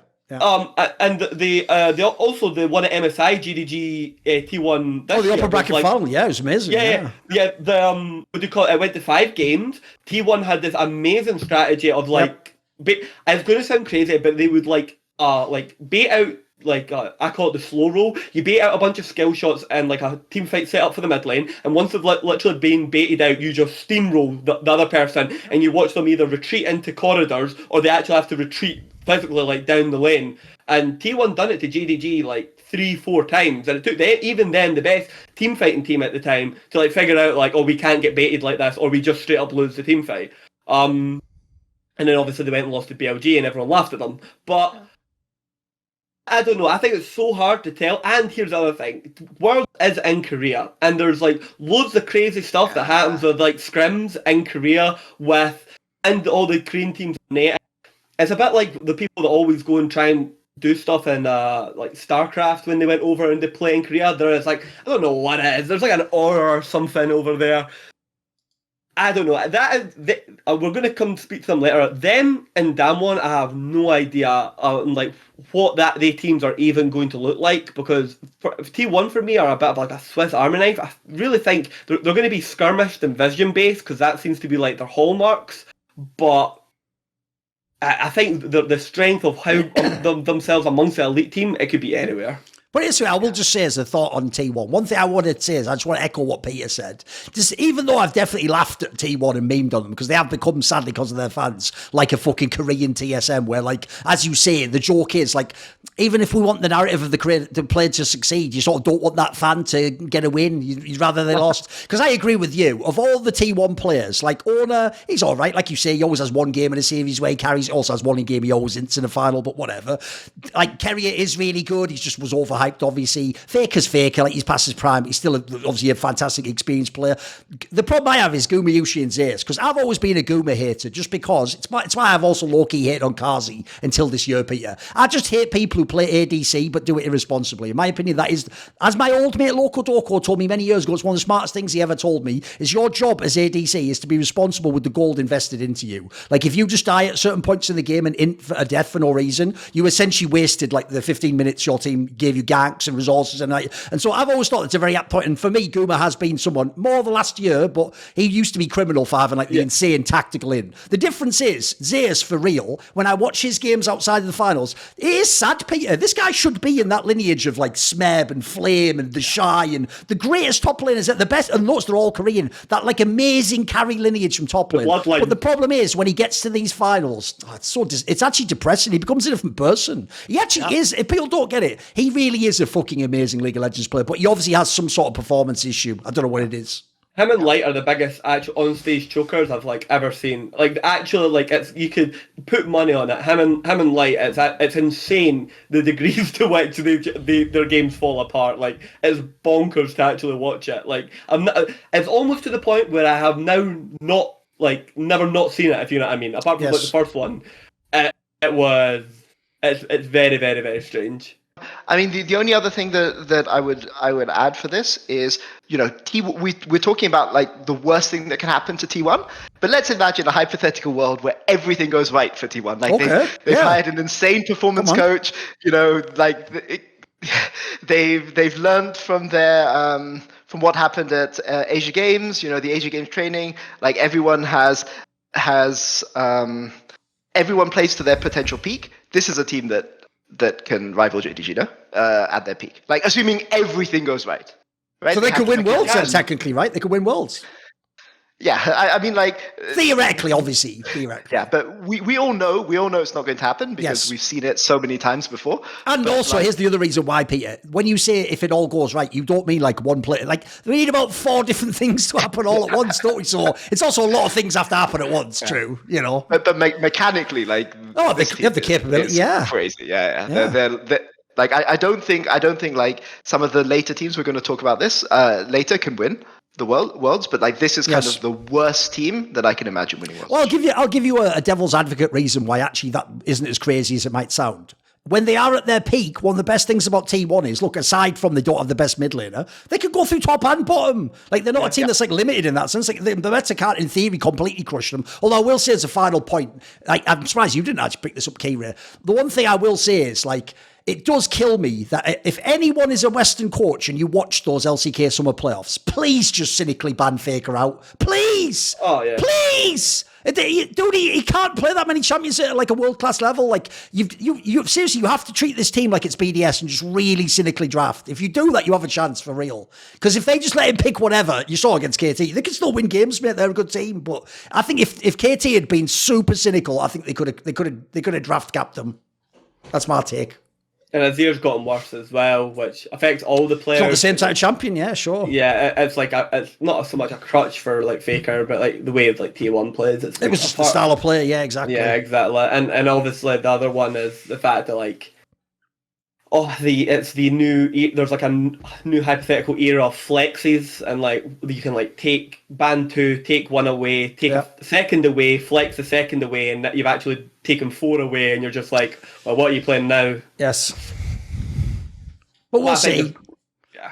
Problem with that is, like, at this point in time, I really do think just seeing the word Faker on a screen has like some hypnotic effect, and just people just like a moth to a flame. They're just drawn to it. They can't not give the guy his bloody picks. Let him get a kill in mid late. Like, no, I can't handle it, mate. I can't. Take the name, play it off. He's just a fucking old Korean guy at this point in time. And also, like we were saying earlier, here's why you have to cynically play against this team as well, Peter. It's like you said, if you actually know what we now appear to know from the A/B testing, that he is the whole brains of the team, I'm going to go spend my whole game plan on making his life hell in mid lane for the laning phase, Peter. Like, let's not let him get to that point. Let's not let him have a moment to think on a shot call. Let's just have him 24/7 be dealing with bullshit ganks and people just going mid with the group and counter picking him all day. Let's just do that all day long. Like I say, let's just fuck with Faker, essentially. That would be my whiteboard game plan. Fuck with Faker. And it'd be like how in draft we do it, how in the game, how in the lane we do it. Just make Faker's life hell. That's my whole plan if I'm the opposing coach. The old ROTK thing at Doha. Yeah, exactly. If you're playing against ROTK at TI, you would just gank his offlane over and over again because he was a shot call. I mean, the thing is, you know T1 with Faker can beat you, so make Keire or Zeus beat you. Like, yes, perfect. Right? Because if Faker is 0-6, he's not going to be that useful. Make the people, make them shot call, make his teammates shot call him to victory, right? Yes. Right, okay, let's do it. Let's swap over. We haven't talked about them yet, but as I alluded to earlier, some people, especially if they're LPL fans, some people think LNG is the second best team in the world, never mind the LPL. So this is a team where I will say, I do feel like, because like the old LNG, the one that had like Arla years ago, it was obviously nothing like this one, it had Tarzan, but that was it. Like, because that team is so, this team is the one that tells you if people watch the LPL or not. Because Westerners, for real, I don't know what, they're all over the place in their opinions of this team. I have no fucking clue. So I think like the joke is when they see this team, Keire, they're not even like, oh, Scout and Tarzan. They're like, oh my God, Gala. I fucking love Gala because they saw all the MSIs, didn't they, all those years of fucking Kaiser. Like, come on then, Peter, what is the angle? How do you beat LNG? Because to be fair, at the moment, only one team can do it. There is only one team at the moment can do it. I mean, what I will say about LNG is you have to know how this team functions, right? Which is that Hang is... He's kind of a bit of an it. Just say it, Peter. Just say it. I mean, he kind of... Okay, so the way that you beat this team is you target the high variance players on this team, which are Hang and Tarzan, right? Like, Tarzan is not that high variance, but he is the most high variance player on this team. I want this team to do well because it is rumored that Gala has a contract which says that if this team does too well at Worlds, he has to go back to RNG. Oh, really? What the fuck is that context? If you make it to the if they make it to the brackets, Gala goes back to RNG. That's so mad as a concept, though. Okay, what the fuck? It's rumored. I wouldn't know anything, but I saw it. I saw it on some Chinese threads, and I saw it on Reddit. So it must be true. So just for the pure. That would be insanity. What would happen there? I want this team. Like imagine this team wins Worlds or something. No, it'd be hilarious. Possibility, and then Gala is back to RNG. But what I will say, okay, so and if people don't know RNG is terrible now as well, but they're not even like a relevant team either. I know. Come on. The thing I would say about this team, okay, firstly, Scout has probably been the best all-round mid laner this year. I would say that Chovy and Knight are better at specific things than him, but if we're talking the full package, I think he's been the best. He was MVP, I think. In both splits, splits. And also, look at what he has to work with. Like, they've got fucking super teams and shit around him, haven't they? He's working with, like, lesser pieces in theory, He's a monster. Yep. Zika is, I think a lot of people I've spoken to who follow China think Zika is really underrated. So if everyone thinks Zika's underrated, is he underrated? Or is he like... No, it's because his like rise was like meteoric, mate. Is like the revelation of the split, isn't he? Yeah, exactly. Yeah, because the thing was like I remember sending them to Jensen. There are so many funny clips of like Zika's hands just like melting down in team fights. Right. And then like there's like a Camille clip where he like misses ult, think about that, but how impossible that is. Flash and fails to E over the wall, and like there's so many like good ones. So, and then he became a good player. But I would say that this team, the way that if I was preparing for this team tomorrow, I would try to outpatience them. I feel like they're a bit trigger happy. I feel that like they want to force fights, and I think that you can kind of there's some other teams from China and Korea that I don't think you can outpatience, like Gen.G being the perfect example of this, but like LNG, I think that you can kind of get there. Again, obviously you have to be able to survive mid lane. Like the mid laners that are here from China are some of the best imaginable, basically. Yeah, like I mean, you can't even, it's like the four best, or four of the top five, because Rookie's not here again. Yes. And Chovy, so you have 5 of the 6 best mid laners in the world at this tournament. Without Rookie again. So you still have the minimum bar to entry is you survive in mid. But if you survive in mid, there's ways that you can exploit Hang. I want to see like Mad Lions against this team. I want to see Hillisang and Hang push each other. Right. Okay. And see where we get. But I think this team obviously is a slightly higher variance team than a lot of these other teams we talked about. Not as high variance as T1, but the second tier of high variance. But I could see this team doing some damage. But the way that you beat them is you punish their ints, right? You punish you stall them out and make them play macro against you instead of just going for the fast solution. So here's my counter to that. If you take, I went and got the game because a famous game that I talked about with Monte. GDG, LNG, game 1. It's the LPL, it's the upper bracket, it's not the final. GDG attempt to do this. Now, they should technically be the best at doing this, right? And it goes fucking This is where they get wrecked, right? Yeah. By the way, let me just, like, Knight is on, like, Jace, 369's on Kennen, like, Canavi's on Poppy, like, they've got the picks, right? And the slow roll, like, playing the map slowly, goes terribly for JDG, because Scout is on LeBlanc, and he literally just sits at the wee top lane at the Baron quadrant, and he just keeps on poking in and out over and over again, jabbing, stealing farm, and it never ends. And they just constantly do it. If Scout can play like that, I wouldn't slow roll them. Because right now, that specific playstyle, 2 players are like the best in the world at it, Scout and Chovy. Right? And and personally, for me, I think it's a terrible, if the best team in the world, right, can't figure out, because put it this way, they didn't let LNG do that any other games. JDG at home didn't beat it in draft, he just went, I'm banning it for the rest of the series. Like, that was the solution. It was the meme, just ban it. That was the line of action. And again, he didn't get to do it in finals. In finals, the solution was banning it from game 1. I just do not understand, like, how the... Okay, like, I don't understand how most teams are getting through the 2v2. I don't see how any Western teams getting through the 2v2. The best Western 2v2 used to be Aloy and Niske, and I think this year it's actually been bad. Like, Caps Yike barely have a 2v2. Caps is just forever going top and bottom and doesn't really, like, play around, like, Caps that much. And then, like, the best one somehow is Fanatics. And I would just like to see how fucking bonkers that is as a statement, that somehow Razork Humanoid are the best jungle 2v2. Fuck my life.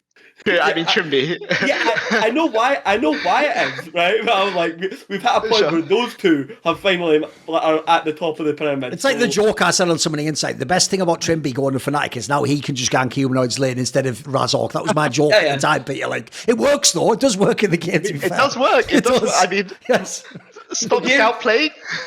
Yes. Here's a couple of things about LNG. Right, everyone's just taking it matter of factly. Zika's going to keep playing like this. If you take the year as an average, that's most likely not going to happen. Spring playoffs is part of the reason they lost in spring playoffs, by the way. Summer playoffs. Of that time period, only summer playoffs he was elite. And everyone's basically just saying, yeah, he's going to keep playing like that. Right, yes. Okay, for no other player are we thinking like in that way. We've never thought about that as like and for any rookie ever.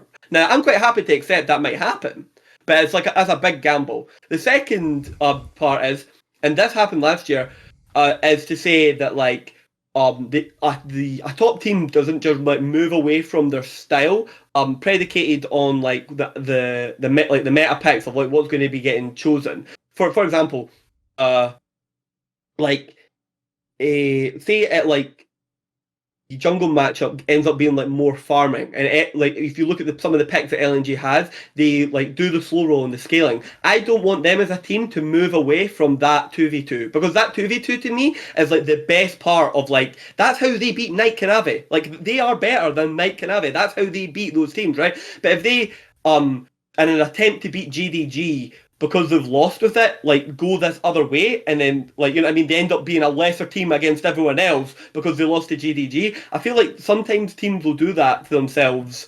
without realising, like, seeing, like, the risk-reward. The other problem is yes, this is a good meta for Gala, because he's going to have access to Kaisa. But here's the problem. Kaisa's going to be a contested pick, right? Everyone's just pretending that somehow the coaches all forget that he can play it and he just gets it every game, or the other people don't pick it. What do you feel, Peter, about Gala on like the other ADCs that are like possibly going to be like put forward at like, this tournament? Like he for example has like the Ziggs, you know what I mean? Like that's, and which is good, you know what I mean? Being able to like play it, you've seen the effectiveness of having draft. Like what do you think of like Gala's champion pool going into this world outside of the fact that his Zaya's always been really good too. Like Kaisa's, I think his Zaya's almost at the same level as his Kaisa. Okay. But sure, I mean, I accept that. Firstly, I think your point about playing slow is fair. I think you have to shut down Scout and play slow. I think. Only one team managed that. Yeah. So no, I mean, I accept that as a point. I think that he is vulnerable on other picks. I mean, like, But say with that, like I feel like Galahang are like the prime team to just lose to like Karza Halisang on certain 2v2s, or to lose to like Mickey Hansama, yeah. Mickey Hamsama on like a Callista picks. Like I think there's like, quite a few bot lanes could run the jewels on them. The other thing that's dangerous about LNG, and it's another little problem with Hang, is their objective setups are fucking dog shit. And the way they ward for flanks is horrendous. As in, they don't do it. It is non-existent at times. They straight up just flip objectives, and people are on flanks, like Knight on Annie, and he blows up 3 people. And you find out the hard way why having people like Hang on your team can be very detrimental. That is one of the problems I have with LNG, where like I think they are just really, really, really, really good, but there's like some weaknesses kind of got like glanced over. Okay. I do think they're like a top 4 team at this World Championship, but I think a lot of people have got them at second, and it's like a concrete 10 second with no idea that they can go down. Where I have them, I think they're like 3rd or 2nd, with the hypothetical that they could be like, you know what I mean, they could go down to like 5th, 6th, maybe, if things go really poorly. I'm not as concrete on their placement as I am about like JDG being 1, even though they took JDG to game 5 twice, for example. I'm excited to see what they pick into Braum. Cockmore Braum. Yeah. Oh, bro. Like, I mean, okay, assuming Rakan is out, right? Like, what are they going to pick? Well, what is Hang going to pick? Is he going to go on his Lulu? I was just checking his Lulu stats from this year. He is 1-4, 1-7 on Lulu this year. He can't play Lulu.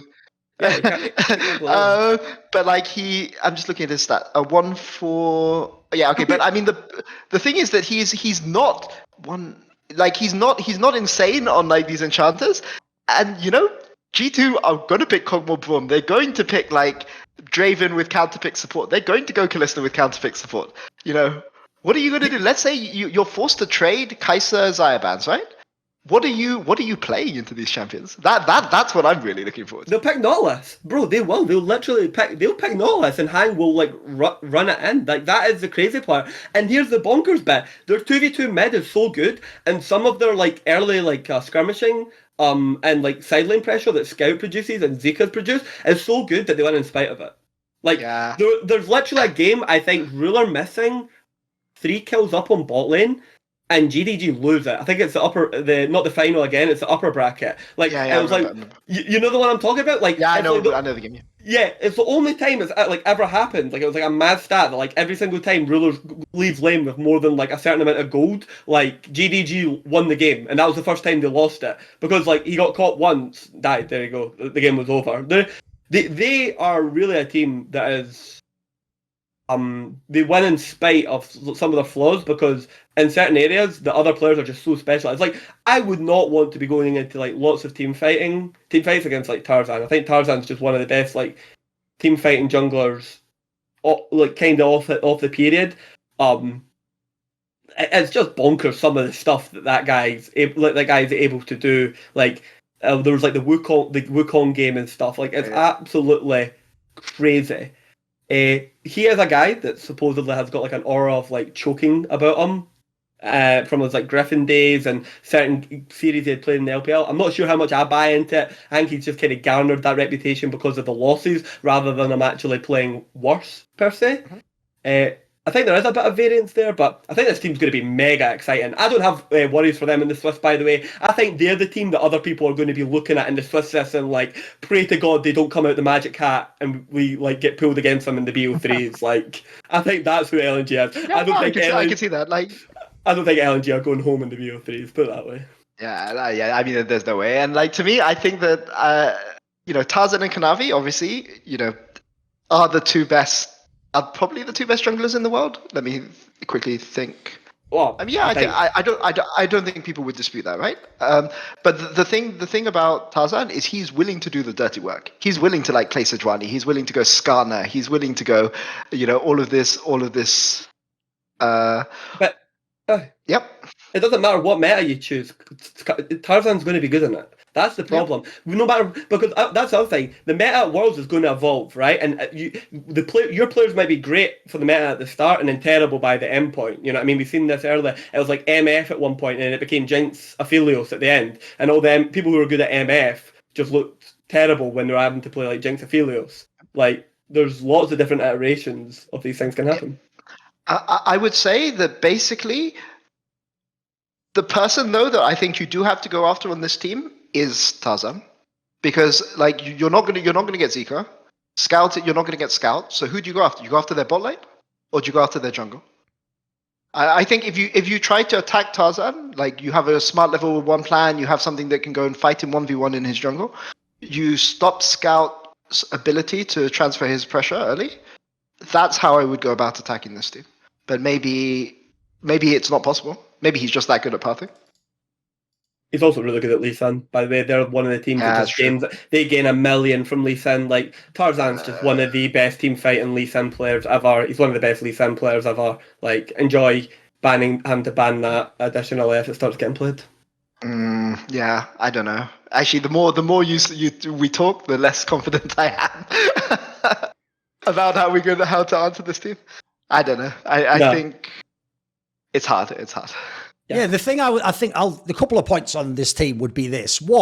One of the reasons why this team is overrated, you're right, Keire, because there are people who are doing the thing of like, well, if LPL's the best and Gen.G's the best, the only team that almost beat them was Gen.G, so therefore they're the second best in the world. If you don't know, by the way, guys, that's called like MMA math. Because famously in MMA, what they do is, right, well, player A knocked out player B, so he would definitely knock out player C who player P knocked out. It's like, no, that doesn't always work that way. Like, head-to-head matchups are different. Obviously, it's just like stylistic matchups and stuff. So first of all, obviously, Gen.G's made them look fucking awesome with those BO5 full 5-game series, winning against them, like in game 1, like you said, like that's made them look good, but it's made them overrated because, like, here's what I would explain it as. The reason why Scout is almost the unanimous MVP of this split and the previous one, even though at the same time, everyone I know who had picked him as MVP says Ruler is the best player in the world, is because the point is Ruler and Knight don't have to do on their team what Scout does on his team. Like, Scout is perceived to have not as sick a team. They have super team. Even Trophy has like fucking some banger players with him. Like, when people look at Scout, like you said, Keire, Seeker mainly did this shit in the playoffs. Like, when he was in the regular season, he was just like a promising player. Like you said, if anything, he actually, the funny thing is, he was like Bin used to be. He did sometimes just int it or carry the game. And I'll even use the analogy. He is this split's Bin. Because the sad thing is, right, I always used to say Bin was like Uzi Eye. It's like you can tell who only watches international competition, who actually watches when they go home and play the fucking million LPL games, because everyone knows to a Westerner, Uzi Eye's never put a foot wrong in his life. Whereas if you watch the LPL, he did it every fucking 2 out of 3 games, it felt like, in the regular season. He used to just ego it all day long. Bin used to be like that, if people don't know. He didn't carry every bloody game. Now, ironically, at MSI and then this split, he looked fucking awesome. He was mega until like the losses in the playoffs. Zika did that basically. He did the thing where like he spiked at the right moment, and cause everyone in the world saw it, if they were watching the LPL playoffs, you're going to think he is the best top player in the world. Whereas like, he could definitely be games where either he chokes because it's Worlds or he just doesn't do that well. I could see that world. So if that happens and then he's not like actually like a top 2 top player at the event, suddenly they're not actually a team that's super stacked. Like, it is going to be a lot of hard work for Tarzan and Scout. They better put their hard hat on and go to work. Because the one thing I'll say as a concluding thought on this team for me is the reason I actually really hope this team does do well, Pete. It's the reason why I loved it when EDG won Worlds, is I think Scout is the most underrated League of Legends pro ever, mate. Ever. Like, when you look at his fucking resume now, mate, if I took the nameplates off, people would be guessing this is like, oh, that must be like, is that like Rookie? Who is that, like Trophy or something? No, it's the guy none of you would ever mention as a mid lane. And look at, bro, how many times does he have to be the MVP? How many times? He's won Worlds, he's won the LPL. He has a fucking unbelievable fucking resume, mate. Now, I get it. It's because his style of play isn't super sexy. But if you know League of Legends and you know mid lane, he's a fucking the flaw in this guy's game is bonkers, mate. What a mega player this guy is. Like, if I'm making a team, yeah, obviously right now you'd take Knight or Trophy as your starting piece. But right after them, the obvious next team needs Scout, mate. You almost can't go wrong when you put him in a team. You've just got mid lane sorted when he's in your team. He's a fucking banger, I think. I love this guy. I fully agree, and he's so hard to exploit. That's the problem. Right? It's like you said, even though when you were like, who can you get on the team? You can't get Scout. Spoiler, there's nothing you can do against this guy. He can survive it all, mate. Don't worry about that. Yeah, exactly. The crazy thing is, if you actually go like look at it, like we were the only person like that I've seen like ego on like Scout that was like a complete like surprise to me was like obviously like it happened with like Zeka and then like Humanoid, and then you find out the context of like some of the things that were going on behind the scenes at that Worlds, and it's like, okay, there we go, that's explained. It's never happened again. It's never happened since. We can now see why that Worlds went the way it did, and that's not to take anything away from those players, because I think they played well, but yeah, I mean. It does explain a lot of the... Yeah, sure. But this way, I've never seen Scout ever since. I've never seen it happen again. No. Die 6 times consecutively, like running it down, like... By the way, on stage. If people don't know, probably the saddest thing, it's going to sound like an excuse, but it's not if you actually know the real scene drama. Probably the saddest thing is Westerners love to laugh at the LPL teams that like fail or lose at Worlds. It's like, if you only knew how many times it was a direct correlation between like players are literally ill in the team, or there's like some insane drama where on like day one everyone blew up and had an almost like fist fight. When you know behind the scenes some of these stories in the Chinese, it's almost like a one-to-one correlation of like the teams that mega fail, and even though the Western goes, oh look, we are better, look, Humanoid is better than Scout, it's like, is he? Fuck me. But he was in that game, I'll give you that, he was in that game. He was in that one. That one game. You can have that one game. Right, let's go on now. If you thought T1 was hard because they showed the obvious flaws of the summer, I actually think the hardest team of all the Asian teams for us to talk about isn't even Weibo. It's fucking KT Rolster. Because if you want to talk about a team, Peter, that on paper theoretically could win Worlds, but if I actually had a gun to my head, no, they're definitely not going to know. Like, first of all, I've been on that hype train. I'm not ever getting a ticket again. Fuck that hype train. And then secondly, mate, this team never did it in any playoffs this year. It's collapsed in all the playoff games. Like, this team loses for fun in the playoffs, it seems like. In fact, this is another example of a team. This might be the worst example of the Korean teams that just plays differently when it's the big pressure match. Just abandon the shit that worked for you, or just give up picks to the other team. Like, I think it's crazy. So the sad thing is, I want to say to fans, KT should be the ultimate dark horse at this Worlds. Like, you know, if they get it together, people like Keane can beat JD. You know, I want to say all that shit. The problem is, I essentially don't have faith in KT, Peter. I've finally given up the ghost. I can't do it again, and my heart can't take another beating, mate. So are you going to give me hope? Are you going to make me believe? Or are you also down on them? Are you down on KT? There's no way. There's a Zia nurse going into Worlds. Okay, there you go. BDD. There you go. I mean, if BDD gets a Zia and it's for some reason the Worlds patch... Wait, no, they've already released the Worlds patch, no? Yeah, they have, yep. Yeah, there's no chance. There's literally no chance. Okay. I'm sorry. You just hurt my heart there, man. I want to believe. I want to believe. I do. Like that 60s post or whatever with the flying. So I want to believe. Do you believe, Keire? You think it's possible? Here's the problem. I believe in the sense of like they will do well. I believe the problem is the best team in the world is Gen.G, and my god does it suck for fucking KT will take some of the worst fights ever, and Gen.G will just eat that shit up. The other thing is like when KT are put into like pressure situations, their team collapse is awful. Like the amount of times I see them take fights 4v5 with Keane in a side lane,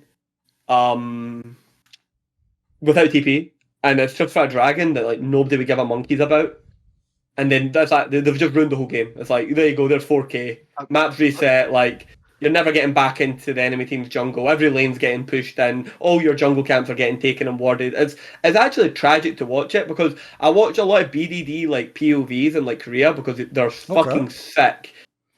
He's got some of his POVs are nuts, particularly on Azir, because lots and lots of people were playing Azir in Europe, and so I was watching BDD's Azir to be like, like a feeling for like what things were going on, and it's just really sad to see players that you know are like that skilled and that promising just, you know, fumble the bag and fumble the ball all the time.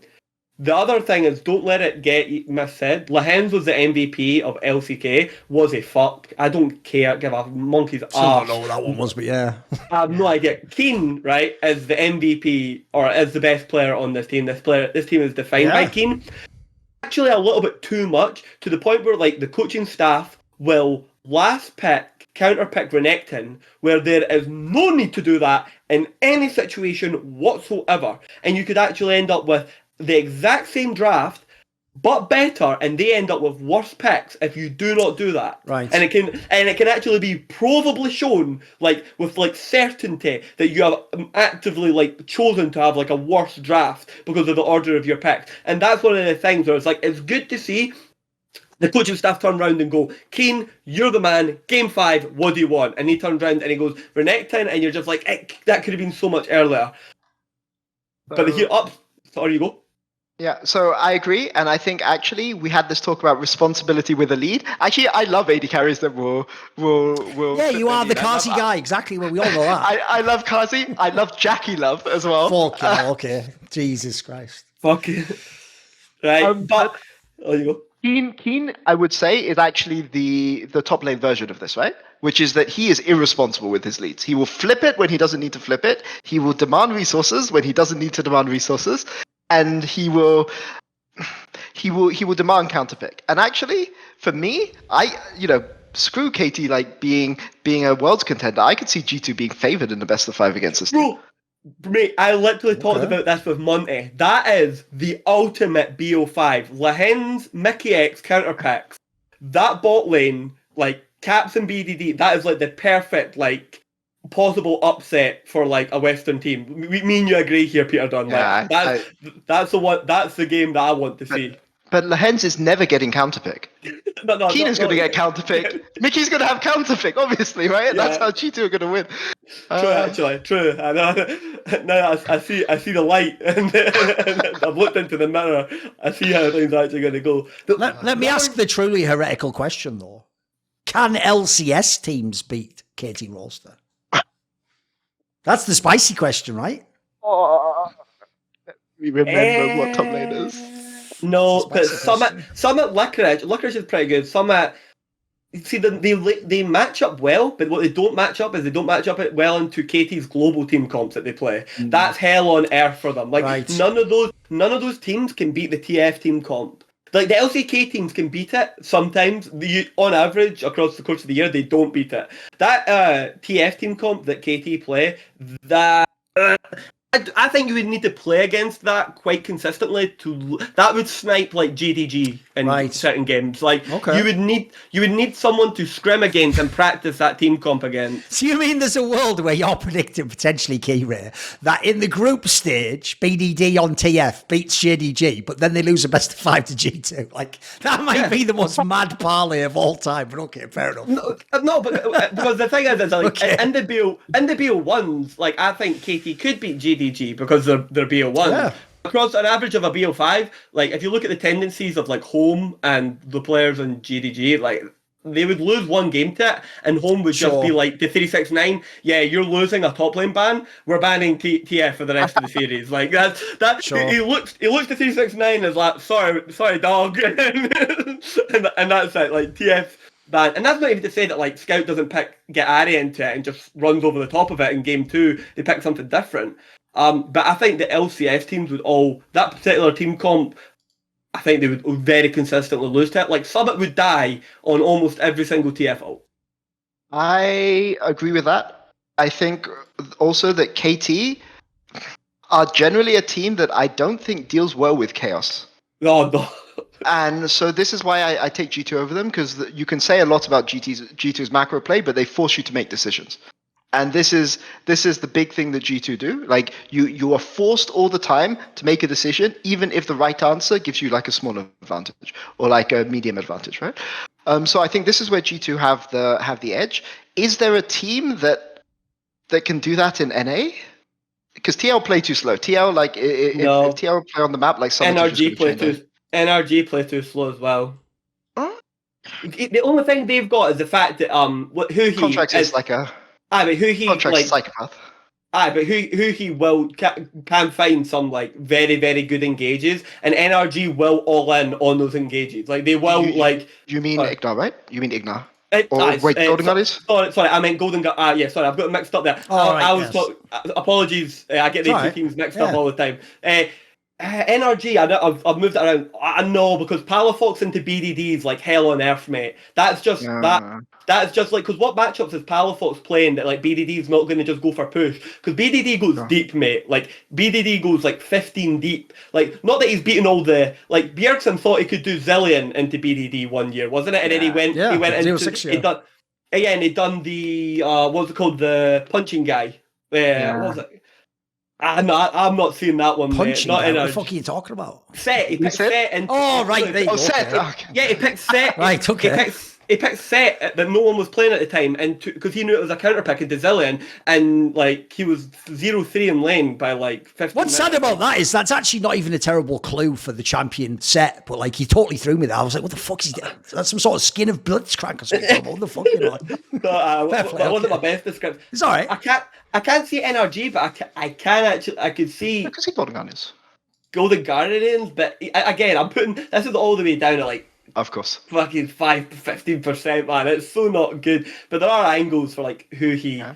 I could see KT slow rolling and them Golden Guardians just finding like a snapping gauge and then just all in on it, and maybe the 2v2. What's it's called? Obviously, this is if Golden Guardians get like Of through, course, but like River, Gory?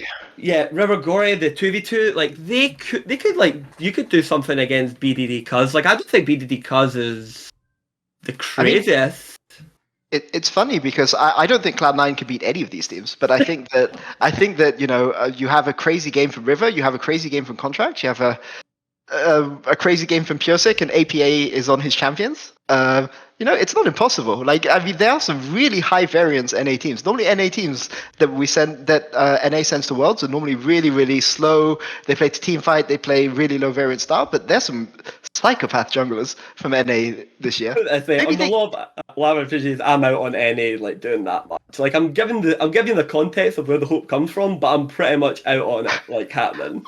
I mean, River contracts, you know, it's not impossible. Like, I mean, all I'm going to say is, okay, here, if we can't give them the win, I will say that I can see a world where NRG or GGS are 3k gold up in 15 minutes. Okay. And then they lose. Do you give me that? Maybe, but here's the one I would like to preface. I even think the KT G2 series could be 3-0 KT, and it would still be a very close and amazing series. Right. No, that's what I'm saying. Like the actual quality of each individual game would be like brilliant because like what each team would like throw at each other and their solutions to it. Like I would love to see what Dylan Falco would prep for the TF comp. Like would they just like ban it, like, or would they play like a Nocturne Silas? You know what I mean? Imagine like I don't need to tell you, but there's lots of angles and variants. And things you could do. The main problem I have is this. It's like I set it up here. I actually wish, if I hadn't seen the playoff series I could just hype to Western fans, like, this is the dark horse for Worlds, boys. Like, if you don't know, the three laners are fucking mega on this team. Like, Keane, unironically, did look like the best top player in the world, even with Bin and Zeke and these people existing in the world. If you go and look, BDD, if people don't know, this year he's been way better than he was in some of the past years. Like, it is actually like a renaissance period. Aiming, if people don't know, it's just like quietly, like really strong ADC. I will say, he is sort of in that camp, Peter, like I said, like he does it a little bit. But even so, like, what I like about him is, here's the weird way to say it. The one thing that I'll say is weird about Gumayushi and aiming is that's actually very antithetical to Korean ADCs. Korean ADCs are used to be in the safe, boring, like, go even in late. These guys are trying to, like, do some, like, Kazi/tactical shit, like, fuck it, I'm just going in. So, like, with that said, though, like, there's a bunch of times when KT, like, was that close to beating T1 in series where aiming's one of the reasons why this guy can go fucking harm, even though he definitely can lose the game, too. So the sad thing is, like, I want to prime people, like, look, this team should have, like, a real puncher's chance, but like we said at the beginning, I don't think even they believe they can do it, Peter. That's the biggest problem. Like, if I actually, put the sodium pentothal on them, even they'd admit, probably not. We'd probably go out in the quarters exactly. Like how can I believe in you at that point? Team's champion pool's bonkers at this tournament because we're now at a point where it's like you ban Renekton because you can't give him it because you're not that guy, right? Yep. You're now at the point it's like GP Jax, Rise he's still playing, like, in specific matchups. Like, how many people are really prepping a Rise top lane matchup? Like, just picture for me, Adam, how much Adam preps a Rise top lane matchup. Not to say that Adam wouldn't play Darius and just run him down, but like you would never have also played against the Rise portion of it. Like, it's just not a matchup that a lot of people have played out. And the game he did play it in, it did snipe the win and get them to game 5. So, I don't know, I'm a massive Keane fan. I think his play just speaks for himself. He's just unfortunately one of those players where, like, when he's gotten to like the big games and the big pressure moments, it's not that he individually collapses or he individually just like ints or starts playing bad. He has been like on the misfortunate side of like many situations. Oh, he's built some incredible collapses, yeah. People forget he was on a Freak of Freaks back in the day when they lost to bloody Cloud9. Yeah. Holy People forget that one, don't they? Yeah, Essentially, that was the one time NA ever won a fucking series, boys, at the Worlds. Like, you know, like fucking... Yeah, and Kuro, he was literally one of the best players in the world, playing like Victor top, and he had like all the counters into like Smeb and the Shy. But don't worry, his mid laner was Kuro, the person who has lost the most carry top players, the most games in the history of fucking League of Legends. This guy has sniped not one, not two, but 3 GOAT careers. 3! Yes. Exactly. Fuck Kuro. You have to realise, Kuro in mid lane was doing what the beloved Peter Dunne's Jackie Love did to Rookie. That's the thing I don't get about Peter Dunne. How could you simultaneously love Rookie so much and then love fucking Jackie Love? Dude, here's my joke. That's like being a massive fan of Kurt Cobain and also being a huge fan of Courtney Love. What are you doing? Anyway, well, you get the point on that one. It's the hero's journey. When Rookie wins, it will make it all the sweeter. Although I will say, to be fair, I will point this out for, again, because I have to remember to be responsible. People don't watch the LPL. If you don't know, guys, this year was the year where Jackie Love didn't do it. He actually did play really fucking well, and he even did it. He didn't lose any of his upside, and he got way more responsible. And sadly, the joke is, this time he got hindered from going to Worlds. Like, you can't win. You can't fucking win if you're those guys. It's Rookie's somehow fun. Though, to be fair, I did enjoy people Rookie getting given Knight's teammates and Rookie just going, what the I know. It did. But the joke is, Keire, that almost did make you feel like the A/B testing with Faker. Like, yeah, see, Knight was fucking the best, wasn't he? Look what he was working with. Look at these cocks. Look at this wayward guy. Look at him. Like, and the jungler. Forget that, mate. I can't handle that. Another serial into Tian. Please get out of my eyes. I hate him so much. The POV where Rookie hits tab, sees Wayward 0-3-0 and just circles his scoreboard. It's metal, isn't it? By the way, as an aside, do you know one of the sickest things ever about the LPL is it almost gives me a vibe a bit like if people don't know in Dota, it's super famous that if people win TI in Dota, they pretend to retire so you break your contract and then like 6 months later you come back in another team, right? But famously, once you've won, I mean, you coasted at you because you've won.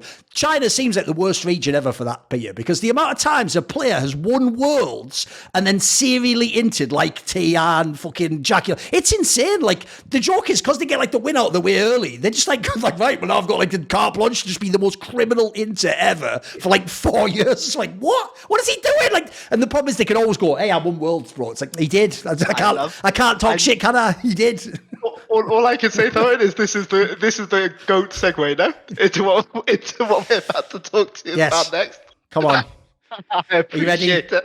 Yeah, because obviously now we're going to talk about Weibo Gaming. And if you don't know, guys, the only way this team could be even worse is if Carson still was in the lineup, because he was almost as bad. Like, if you don't know, here's what's so sad. This is where, if we talk about that Rookie angle, Peter Dunne, I feel so bad for Xiaohu. Again, what an amazing career. What a great leader. Even though he's developed as a mid laner, how he used to play top. He's a fucking, what a sick player. But holy fuck, why have you got this choice in teammates? Because in his team, he used to have Carson, which was bad enough. He's obviously another player who's an all-time great, was incredibly. The Shy, if people don't know, you don't need to watch the LPL. He's up to his old shenanigans permanently. Like, this guy still just does the thing where, like, every game he thinks it's Season 8 Worlds and he's going to win no matter. Like, he just, like, it never. If I'm thinking, like you say, about people who won Worlds and had a car, essentially a license to int after that, the Shy is the greatest example ever, Peter. Like, as far as I can tell, people knew the meme anyway. He almost seems uncoachable. Like, he actually just seems he does whatever he wants. As far as I can tell, whatever his brain tells him, he just does that. I don't think it matters what they said in scrims and the draft, he just does it, mate. So come on, give me your thoughts, because obviously people know the only person that actually hypes this team is Keire, and he does it as a meme because he likes the Shy, right? Even he doesn't really believe it, guys. Like, the problem is, this team has the opposite effect, Peter. It's like, on paper, it should almost be objectively impossible for them to go deep. But at the same time, if you put them in a BO1, which is what the Swiss system is, they could definitely go crazy in some BO1s. They could definitely have some interesting games, right? I literally cannot believe this team's at Worlds. It's wild, isn't it? Yeah. It's absolutely crazy. Like, put it this way, I'm pretty sure all of us, if we could just snap our fingers now, and this is just TES instead of, everyone would pick that immediately. Like, it would even be way better for the tournament. But come on, give me the Weibo tape. Even EDG or OMG would take over this team. Like, OMG especially, yes. Yeah, 100%. But they're here now, so we have to put up with it. I would say that Light played really, really well, right? Like, Xiaohu cannot win alone, and his top laner is very determined to win alone, but what I would say is that Xiaohu cannot win alone, and he got support from Light when it really mattered. And that's what they need to replicate, however many times they need to replicate at Worlds. But yeah, having watched his team over the course of the year, like, I don't see how this team could win games except when Xiaohu like dominates from the early game. Like it really, like, I just watched so many games of this team when they're playing in LPL, and I just cannot understand how they've won the game. And I don't think it would be like this against Western teams, but against Korean and Chinese teams, like, I mean, the obvious example, Peter, is they are the team that beat Gen.G. People don't know. As stupid as that is. Remember, no one can beat these fuckers, but they did beat them inexplicably. Like, I've rewatched that game, and I still don't understand how they won the game. I still don't understand. No. Like, here's the Xiaohu magic trick. You ready? So back in RNG, Xiaohu learned a magic trick. He rubbed his hands together, and he was like, holy shit, I just made Wei a good jungler. Okay. And he came to Weibo Gaming, and he done the exact same thing again. He's like, holy shit, I've just made Wei a good jungler. He literally done it twice. Okay. He literally done it fucking twice. Okay. He had Karsa, he was like, holy shit, you're awful. Time to make this choice LDL player with upside. It has worked though, you're right though. It's better for sure, yeah. Yeah, like the thing is here's I would love to know what's going on in this team. Basically, if Weiwei is anywhere but top, he's a good jungler. If Weiwei's top, you know something criminally bad's about to go down. Like, it's so ridiculous. Like, we're laughing at this team, but like, do you think that like Fnatic or Mad Lions could take these guys in a best of 5? I don't. That's the saddest thing is, like, on the one hand, like, this is like the ultimate team, by the way, that has flaws we could talk about. But like you say, it's almost like they win in spite of them. Like, it doesn't matter somehow. I mean, like... that's still very good mechanically. That's they have some upside players, yeah. Like, the problem is Chris still has all the weaknesses that what came when he detached himself from Doinby. Where, like, Doinby and Chris done the shot calling, or, like, when you watch their POVs, they, like, ping together, and it looks like they're talking. And then when you remove Chris from this and you watch Chris POVs, he doesn't look to be doing as much of that as he done previously. So he doesn't look to be as partaking a lot with the communication, which is really sad because like Xiaohu Ming is like a big combo, and you're kind of like, for this team to be really good, you kind of want Crisp, Xiaohu to be part of it. Light is a good ADC, as much as I memed on him later that he's like a perennial choker. He has like, his choking is pretty awful. It didn't happen in regionals, which was like the first time in a while, but even then he still had like individual moments that are just questionable, so it's hard to tell if that's just like, you know what I mean, he misplayed or... But I like Light as a player, but... Yeah, but the thing about Light is this guy must be a god in the scrims, because you go and talk to people that are like embedded in teams, or like, you know, either they work as coaches or like analysts or things like this, and they all really like Light. Oh, okay. They like rate him pretty highly. Yeah, he has a scrim god, like Jackie. Which to me tells me that he must be a god in scrims, because the number of times where he's like, I think he made it towards.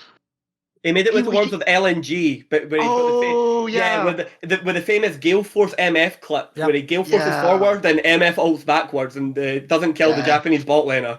Like that's Light, man. Like, he's got some horror stories. Little note here, and this is something no one's talked about. You know their coach is Danny, the Damwon Gaming coach. Oh my goodness. Okay. A lot of people because people aren't native to LPL, they don't know this. I'm 90% sure. Right, all I'm going to say right now is you're done then, because that's the death note. Because my joke about that guy is the way you pronounce his name actually, Keire, is deny, because all he does is deny. No, it's a joke. He denies all the best calls a chance of ever doing anything in the... If you don't know, he's never done anything. Go and look. Go and look. Not when he's assistant, when he's the head coach and T1. Look, he never does anything, mate. Those teams do fucking nothing. He doesn't do it out. Yeah. That's what I'm saying. So, like, that's what that's the old bad omen already. I was like, holy shit! Like, is Xiaohu just coaching another team again, and like someone else is just like skating on piss ice, like. Because also, but the other joke is, since you said Light always chokes, it's like, yeah, because inevitably he was going to catch the L. Straight fire, whatever. I'll just casually drop the most fire fucking anime bars of all time. But that's a mad spoiler, by the way. But whatever, don't worry about it. Keep going. That was good. Not bad. As much as this team frustrates and perplexes me, and I just wish there was a version of this team that didn't have the Shy on it. Not that I don't enjoy the Shy playing. It would just be for the novelty of making a better team. Like, having the Shy on it makes them a more interesting team to watch and talk about, because we are now actually, the thing is, for a minimum of like 5 games, we are going to get to see, or like 3, we are going to get to see the Shy like play against potentially some, like, some of the best players and the worst players in the world. So yes, you're going to get to see people put to the stress test that is the Shy. Second thing, and I'm not saying this is going to happen, the last time the Shy was at a World Championship was the one where IG almost beat. Yeah, the one when they were in the semis, yeah. And the Shy wasn't good all year, but when he came up, he went ham. World, he went ham. He went ham at World, and he started really caring. He almost won that series from. Yeah, he was killing it. Yeah. And as I'm saying, it literally was him failing a flash on Keire that like lost in the series, and you can actually see how angry he is on stage that he fucked up and done it. Now, we don't know where he is, and obviously the Shy's had like a plethora of really bad injuries. A lot of people might not know, like really bad, like terrible, like wrist injury or something. We're talking. Yeah, like full arm, like there to there injuries. Okay. That like supposedly still plague him and affect how much he can actually play in practice. So with the intensity of Worlds and all that, they're not going to announce it. It'll be interesting to see what type of team we get. The other thing is, and I hate this narrative, Xiaohu's the Dark Prince, he's the Prince of Spring, but he managed to get the sun lotion this time and not evaporate. Okay. But how deep in this tournament do you think they can realistically go, guys? Like, where do you really have them? I think the cap is semis. Come on, they can't go past semis, surely. Like, what draw could even exist? You know what I mean? Like, because here's the thing. I'll give you that. Like you say, there's a world where if they play G2 in the best fight, they'd probably beat them. Yeah, they probably would. But like, if they play any of the Asian teams, they're going to lose. Come on. Because here's the crazy thing. This is going to maybe sound bonkers, right? If you were G2, would you rather draw Weibo Gaming or another team that we're going to talk about in the future, or D+ Keire? Which one would you rather draw? So here's the funny thing. It's like you were like setting up there, but you weren't explicit about it. Essentially, the joke is, even if the Shy is bad or inting, yeah, that's on a normal day. If you catch him on the wrong day, they'll still clap you for one game like a motherfucker. That can still happen to anyone. So they're probably actually more dangerous than people realise, yeah. This is a team that will fuck up the Swiss system because they're ranked, I think they're a 3rd seed or a 4th seed. Are they a 4th seed? Yeah, they're a 4th seed. They're actually the ultimate fuck up the bracket one, exactly. They're Damwon and Damwon, D+, Keire, and Weibo Gaming are the people that are going to show you how fucked up Swiss is, because easily Gen.G, G2, NRG, they can like draw them, and it's just like, now you're 0-1. And then all the 0-1 teams are like, oh, so who am I drawing? Oh, you're drawing Gen.G. Oh, you're 0-2. Yes. Well, no, I mean, where did my World Championship go? You're not seeing this the right way. Like, imagine instead they get G2 and G2 beat them, and these guys are like there in the marbles for whichever poor, Yes. It's Gen.G, Gen.G round 2, G2, exactly. Cloud9, and then whoever loses has to play Weibo Gaming. Yes. Oh man, give me this. But yeah, I mean, all I would say is that every single game that Weibo win in this series is another game on Xiaohu's legacy. And as a result, I hope this team does well. But I still don't understand how they win. I still hope they do well. By the way, since we've been doing this theme for this episode, another player I do super hard pull for too, Xiaohu as well, Peter. Just a player who plays League the right way. Like, he's just so smart. Like, I think there's another player that will always be underrated because, again, like Fake, his contribution to the game wasn't just playing mid lane. It was like what he did for his teams and how they played around him. Like, you just look at those MSI runs he has, mate. It's like, someone should do a documentary about that guy. It's fucking, those are some of the most legendary runs ever. Those are just godlike shit. Unbelievable. For sure. Right, okay, there's one team left out of the Asian teams, and then we'll do the qualifier match. So it's obviously D+. Right, this is another team, funny enough, like Weibo, where, like, why are they even at Worlds? Like, what? If people don't know, it was actually supposed to be Hanwha was supposed to be the team that was going to come 4th in LCK, but D+ got there in the end. Right, the crazy thing is, for the entire year, they've just basically been meh. They've just been like, all right. I mean, I know they had that like win streak at one point, but it was like when the LCK was at its weakest, basically. Like, as far as I can tell, the problem with D+ goes like this. If you look on Gamepedia, you go, oh, I'm getting excited again. Hey, this lineup should be good. But if you watch them actually play, they just don't really ever seem seem to come together. They never actually seem to become a top team. Peter, what is the problem here? Or is this, like, for example, does the fact they made Worlds, does this give them time to actually become the best team and become a good team, do you think? I mean, it's weird. It's like somehow, the skill gremlins have absorbed Showmaker. It's like we're watching Space Jam, where they take the skill out of the players. Like, I don't know. I think Deft's been pretty good this year. Yeah, he was pretty good. He had some very good stats all year. Yeah, but I feel like Showmaker, like, I don't understand what has happened with Canyon this year. Like, his variance has just been, insane. And... like, okay, so the interesting thing about Damwon is that their academy team is insane. They have they have Thanatos, they have Pobai, they have like a lot of really insane players on there. So there's a lot of rumors with a lot of the contracts that are expiring. I think Showmaker's contract's expiring, Canyon's contract's expiring, that this is kind of like their last chance, right? Because the rumors, you never know how much you can trust rumors, but the rumors are that like a lot of the academy guys are going to come up, right? Right. So this is kind of maybe their last chance to like really show something insane. And obviously, you look at the names on this roster, and you're just like, if we were back in 2020, these guys would be a faith. Yeah. But it's just weird. Like they just haven't played that well this year. And to be honest, like I thought Hanwha were going to win. I think that somehow Viper has been. The fates have conspired against Viper. Yep. He can go with the rookie bracket on the team of, too many weights. Like the joke is if we were making a team of players not at Worlds, just Rookie and Viper already. I can fucking win Worlds. What are you talking about? It's a pretty good lineup already, in it. Like, come on. Yeah. If I add in like Arley, like, mate, I've already got a banger lineup. Can we go to Worlds with this team, Yeah. Thorin, your cursed monkey paw, he asked it, I want to be on a world's winning team, and it stuck him on a team with Zeka. There you go. Okay, there you go.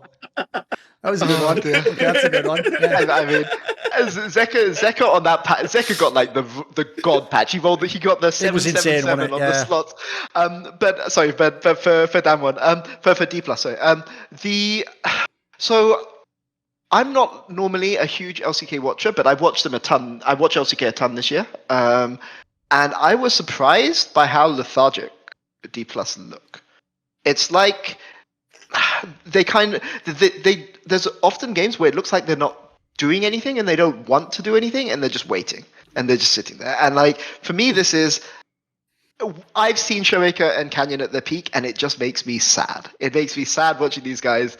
I mean, I feel that I can see how they can win games because obviously sometimes the frustrating thing is that washed isn't the right word because sometimes they just turn it on, right? Like in Canyon, you'll see like an insane Canyon Lee Sin play, or you'll see like something from a Showmaker stream, right, where he's just stomping the entire game in solo queue into the ground, and you're like, holy shit, these guys are still insane.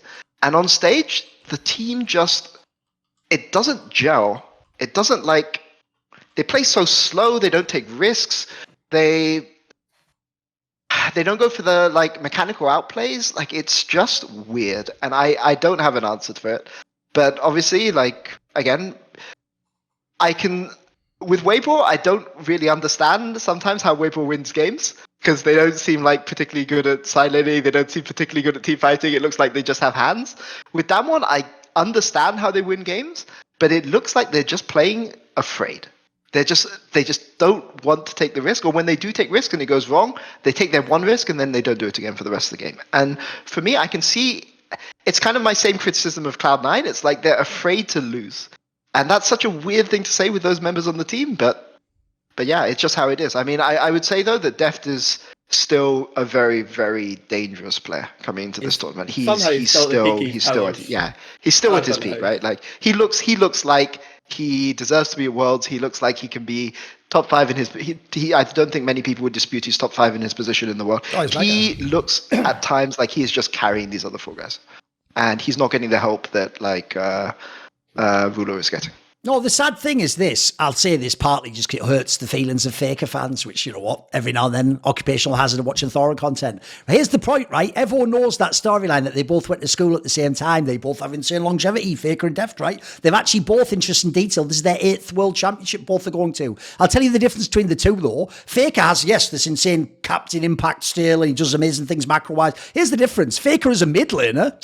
That was over about 5 years ago. Deft is evergreen, guys. It never stops with this guy. In fact, I'd even argue the craziest thing about Deft is I actually think the best part of his career was probably only 3 or 4 years in. Like he wasn't, it's not even like he started at the top and went down like most players. Like I think he actually sort of like once at the end of the EDG time, coming into like the last period, like the KT Super Team. Now, if anything, like his game's just become masterful, mate. He's just an amazing fucking player. And he's also a player, I'll add in as well, I think it's a classic quality if you want to be one of the best of all time. He understands his own game so well. Like he knows exactly how he wants to play the game. And so he can. Like I agree with you, Peter. Like his ability to actually still play ADC, by the way, one of the most mechanically demanding roles in the whole game. He's still world class now. Like you took the nameplate off and didn't tell people who's down more. People would say this was fucking like Viper or something, mate. He's a fucking stud. Still a mega player. I said this to Rich. I thought you would, Pierre. Yeah, you go first. You first. I said this to Rich. I would challenge anyone, right? Anyone. 'Cause I've even tried it with people to add like a degree with solo queues, like who can't read like Korean. I've tried to like show them it. If you showed them Deft and Viper, like team fights and that, they wouldn't be able to tell the difference. They would not be able to tell the difference between who they actually are, particularly during like the 2022 period and the 2021 period. Like there's almost. You would really, really, really struggle. And I was like, and one of those players is like 6 years older than the other one, and he's like 2 generations behind them. Because I feel like people do that thing where they want to sit. The joke is they don't do it Faker that much, but they try to make it like, well, obviously he's old now, so he's washed. It's like this is like the one guy that doesn't apply to. Like I said, this guy is evergreen, guy. As far as I can tell, for real, he's just going to choose to leave League of Legends, not League of Legends choose to leave him. Like it's crazy. I don't know how he's done this shit. I mean, even for somebody like me, you know, I've liked Imp, I've liked Jackie Love, yeah, I've all of them. Uzi, you know, like he's outlasted all of them, and he just seems to get better. Mad, and you know, he's one of these guys I really, because he's the type of AD carry who's kind of responsible with his leads, and I want to hate him. I really want to hate him, but I just can't. Like, it's just, you know, I just have to respect you. It's so frustrating. He's so aggressive this year. He's mega aggressive this year. He gets more. It's like he gets more confident in his mechanics every single year, and it does. People say you get washed at like a certain age. Yeah, exactly. But like, how old is Deft now? I've got to go and check. I think he must be like 28 or something. 26. Okay, fair enough. Deft's 26. 26, about to be 27. 27 in 2 weeks. So yeah. I mean, like, he's almost at his peak now. Well, I mean, he has different strengths now, right? Compared to when he was on EDG, right? But like, he gets better every single year, or he maintains his level, and you know it's kind of interesting how people who talk about people getting washed and falling off, how they fit Deft into it, because he must be a freak of nature to these people. Like, they just ignore him, bro. Seriously, they just like put it this way. First of all, cause last year he hadn't won Worlds yet, they used to just ignore him for real. Like, everyone's like, "Ozzy, I was way better," and I was like, maybe like the odds playoff or something. What are you talking about? Like, again, that just tells me you didn't watch both these guys' careers. Because I also think here's another reason why it's insane to me how good Deft is now, dude. He comes from the era when it was like the most on the rails way of playing ADC. Like I used to joke, old ADC in like season 4, season 5, Peter Dunn is like playing Time Crisis. You don't move around the map. That happens anyway because of the way the game. You just shoot people as you go. That's my joke, right? Yeah. It's a pretty good joke. But in the modern day, the whole reason why like actually the Recklesses of the world don't currently exist as the best players is because that isn't ADC anymore. Like ADC now is, like we say, it's hyper aggression. It's going in and using all your abilities as well as it. Like this guy's adapted to this meta too. Like that's fucking mad, admirable. It's insane. And like to talk about, Deft's one of those crazy guys, Thorin, who's like you always talk about it with Kobe Bryant, where he had 2 separate careers that'd be Hall of Fame for. Yeah, true. Like Deft's literally got an LPL career and an LCK career that would get him in each. He's in the Hall of Fame for each region. He won an MSI for LPL and he won a World for Korea and like a bunch of domestics like for either one. Yeah, in both. Like Deft's career is so fucking insane. Like I genuinely can't like play it to people, just how mind-boggling. The thing I would say about Worlds this year about him is like, give him Kaisa, fuck about, find out. Like just give him Kaisa and just experience that. Have a bit of fun. Have a bit of fun in draft. See if you want to dice with death and Snake Eyes will stare you back. Like, I mean, he's really good. This is the team I really want to see to overperform expectations. World. I don't think they have any hope, to be clear. You know, I could even see them failing to make top 8 if if they int one time too many or they get an unlucky draw. But with the like looming possibility of all of those rookies coming up, I just want to see the swan song. I want to see Canyon like stomp on Lee Sin. I want to see Showmaker, play as Oriana or something like this. I want to see Deft like carry one more time, right? Because because we may not get to see it again. So yeah. But that said, if they play like they played in LCK... Here's the question, though. Who are the Western teams who have a chance? Which Western teams have a chance? Give me some numbers here, or names, come on. I wish there was a D plus Keire tier that we could have, because I said this earlier on, I think they're the team along with T1. I have no idea what form they're going to come in on.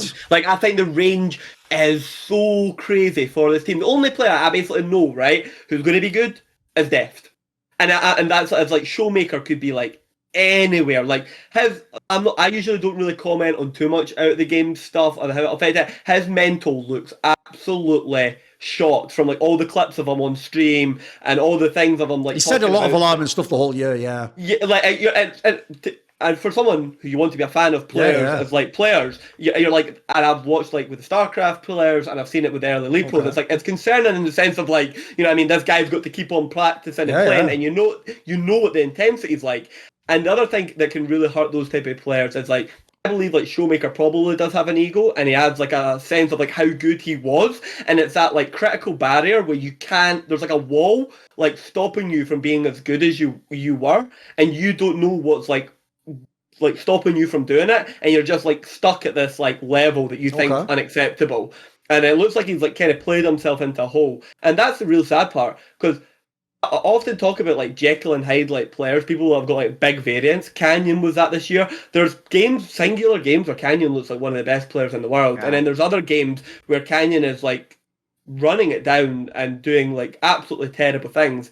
Showmaker has like left the aura of the elite bubble the same way kind of Rookie did a bit this year, where it used to be like Showmaker, Chove, Rookie, Knight all in like a bubble on their own of pure elite mid lanes, and then like Rookie and Showmaker kind of fell out of the bubble a little bit, and like Scouts kind of moved into the bubble with Chove and Knight.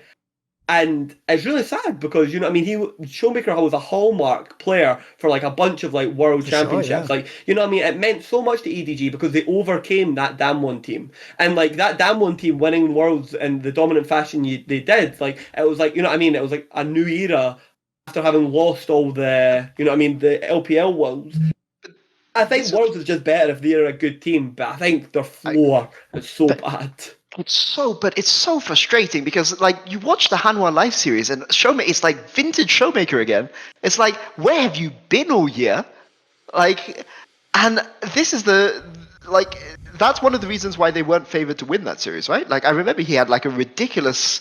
It was the Silas. Silas was against Hanwha Live, right? Yeah, it's Silas. It was the second. Yeah, game, because he counterpicks Viper with it. What was it? He counterpicked Viper on. Was it not Viper? Zeka. What was it? He counterpicked Zeka. I can't remember. But yeah, Akali. That's it. Classic. Yeah, that's it. And he stomped that game. And to me, he's got it right. Like it's somewhere deep inside, and you never know. Like he's only like 22 or something. It can't be that old, yeah, exactly.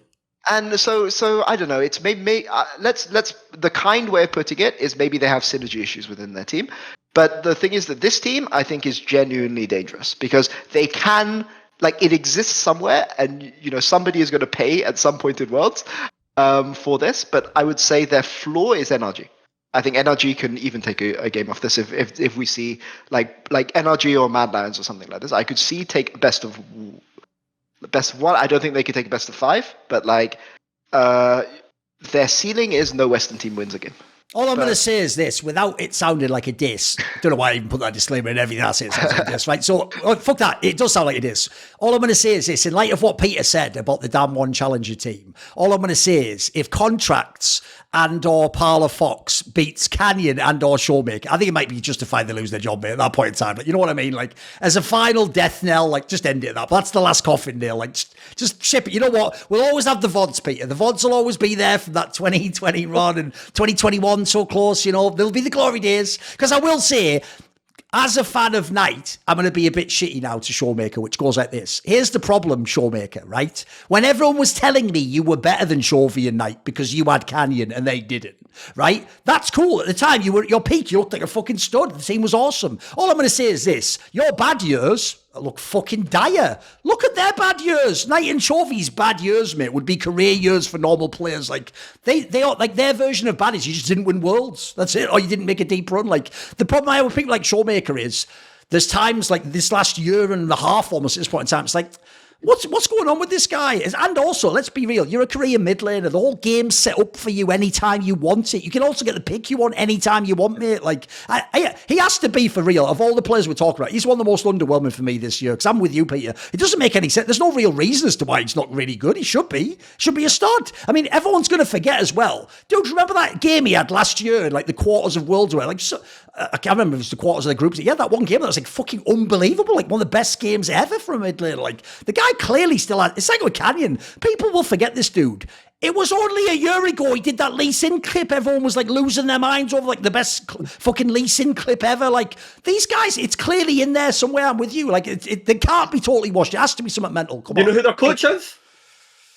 No? Oh, You don't it's know who the fucking... coach is? What's his name, innit? It's one of the old school Korean guys, innit? Who is it? Yeah, it's Acorn. There you go. Acorn, There you who go. is infamous for, like... The old top laner of Deft. Back in the day. Yeah, he's the old top laner Deft. But this guy is, like, infamous for, like... how would I describe it? He drafts power. Right. He, like, believes in, like, Okay. like the power picks of, like, players. That's why, like, Deft played, like, 11 games of Lucian this year. Because, Oh, like, so he just gives you like your most comfortable power pick, right? Okay. yeah, then the team makes no sense. Right. Yeah, and one of the things is, like, at Worlds, this historically has led to, like, teams not doing very well. I don't know why. I'm just really, I really want the team to be good, but every bit of analysis in my body tells me they will not be. But it's because I'm looking at player quality when I should be really looking at team quality, and they have shown nothing all year of being a good team, so they shouldn't be a good team at Worlds. Analysis tells you this team should not be good. That's the end, for me, the real problem. Watch them stomp at Worlds with all these names. Like, all the analysis, everything I've seen tells me it shouldn't be possible. Except for maybe Showmaker in the Hanwha Live series, right? Like, tells me it shouldn't be possible, but this is the one where I'm going to say this team has no shot, and then they're going to, like, they're going to... Thing is, though, I know what you mean, because the good news about this team is, essentially, by just getting to the tournament, when you have Deft, Canyon, and Showmaker, you have a chance. You have at least, even if it's crazy outside chance, you essentially then got handed a lottery ticket. And there's a world where, like you were saying, like, look, again, probably can't go super, it's like Weibo one. They probably can't actually make the final, but they could be in the playoffs again. They could be mixing up. They could be a dark horse for the right opponent in a BO5, of course. Yeah, absolutely. Literally better than the DRX team individually. Oh, exactly. That's the crazy thing. We just watched DRX with, like, a good meta, right? Read and bad drafting, really bad drafting from other teams, like, just go through a tournament and win it all, right? Under these pressure games, they clipped and snipe teams. Can D plus Kia do that? They've shown probably not, but it's not outside the realm of vulnerability. I think, it's on you go, Peter. No, you finish it, sorry. I thought Because I think here's something to be dangerous. See, when you look... I don't like to get too much into East and West. I prefer to speak about specific teams. But, like, if you look at a Western team, right, and you see, like, there's problematic PCs, they've not played like a team well all year, and their star players aren't playing well, 99% of the time you can just say, that team's done. Absolutely, yeah. Don't count on them, it's over, right? Yes. But if you see an Eastern team, right, they've not been playing all year, and they've not really done that much, right, but they've got good players on it, I think it's really foolhardy to completely discount them, because the amount of just random Eastern teams, like the Chinese team that played Damwon in World Final. Oh, Suning. Yeah, exactly. Suning. Yes. No one expected Suning to make it, exactly. but they had the player quality to make it. Yep.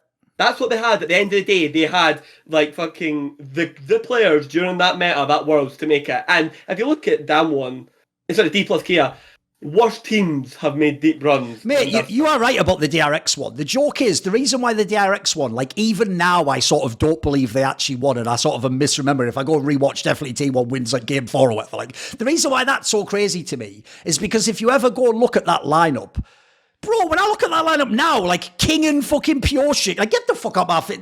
BeryL, like, no way. Like, the difference is that one's lineup now looks better than that still on paper, even though with what I've seen, that looks better on paper, of course. Yeah. And Fish Lips is the only one that made it back. You mean Deft? No, I don't know who Fish Lips is. I can't say his name. P-Sec. Pure Sake. Yeah. That's also criminal that he's actually back at Worlds, but whatever. We're not. Right, let's do the last one, because the last thing... Oh, go on, Peter. Do you have a point? I mean, the only thing I would say for this is I think it's basically impossible that Katie and Weibo win Worlds, but I'm not going to tell you it's impossible that Dan will win Worlds. There you go. There you go. I think they can lose to CLG, to NRG, but I don't think it's impossible. Yes. There it is. Yes. I actually think you also nailed the last part. Like, even though they have the chance to win, they're also their floor is worse. Like, they actually, yeah, you're right. They can also just bomb it and lose to like two NA teams or something. Like, right, let's do the last match, which is obviously the Western one, isn't it? It's obviously here's the saddest thing of all, Peter, is that like we somehow ended up in a world where, like, if it was anyone except Golden Guardians in terms of roster, I actually was all year long laughing like, lol, who even cares which LCS team goes? It's going to be an easy win for the LEC team. But the joke is, even though they played like absolute shit in the summer playoffs, Golden Guardians at least has like pieces that are good. So at the same time, you then hyped me because when Golden Guardians were going to get that spot, I was like, oh, bloody hell, are they actually going to win this qualifier? And we're never going to hit the end it from LCS. But then Peter came on Best Damn League Show, and this was a while ago, that was like 2 months ago now or something, and he did hype the idea. I think you even specifically picked BDS because you said like the angle like, the coaching staff would prepare for how to play. Essentially, you said specifically if someone like BDS played Golden Guardians, because of what they will have seen of Golden Guardians, you actually have BDS sort of solving them, right? They're going to like figure out what they get. So give us what the premise was and what has changed since then. So basically, I think that there's no point, I'm on the BDS train now, I'm going to ride it to the end, even though they've literally just shown up at Worlds and Golden Guardians have been here for a month. There's no excuses. I'm committing. Okay. So the big thing that I saw, that I didn't want to talk about it too much, but now, whatever, it's two days, you can't change anything in 1 day in Korea now. The big thing that Golden Guardians have, the big issue that they've had that stopped them doing well in playoffs, that teams kind of figured out about them, is how they play against teams that play 2-lane setups.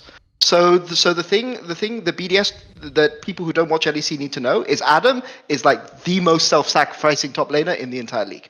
Like he will go mid on random timers. He doesn't even need to go TP because with Olaf he'll just open mid, and they will play the game fast on 2 lanes, putting Crowny in a position where he can get a lead and shot call and carry.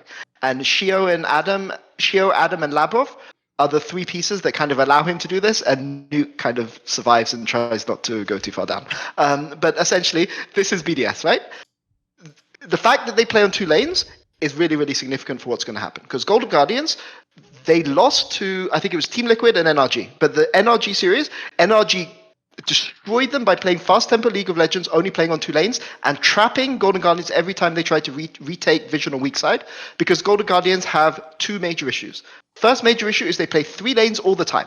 Okay, so because you're playing 3 lanes, they greed for resources. Licorice and Gory, they try to cheat an extra wave on side at every single time, and teams recognize this. And when you went into playoffs in NA, teams were just playing hard 2 lanes and just forcing on them on all the time. The second thing is, although River and Gory are insane mid-jungle 2v2, and they can get really good early leads, there's times where Gory or River will overstay on the map and not sync their resets with the rest of their team, so they're always playing down tempo and still trying to play 3 lanes. And if you play down tempo and try to play 3 lanes against a 2-lane team, you're just going to get destroyed because you're going to get full map control over the map, and they're going to dive you on your weak side. And this is the issue Golden Guardians have, and it's something that's really specific into BDS. Because BDS, like, there's no top laner that will sacrifice as much as Adam sacrifices. Is he playing badly or is he sacrificing? Let's just say he's sacrificing. Yeah, okay, for the sake of it, exactly. We have to accept the premise, Keire, come on. No, because here's the thing, I love it, because when I was listening to Peter Dunn, he had like a great excuse for Adam. He called it sacrificing, and when he got to Nuclear in, he was just like, he plays League of Legends. There you go.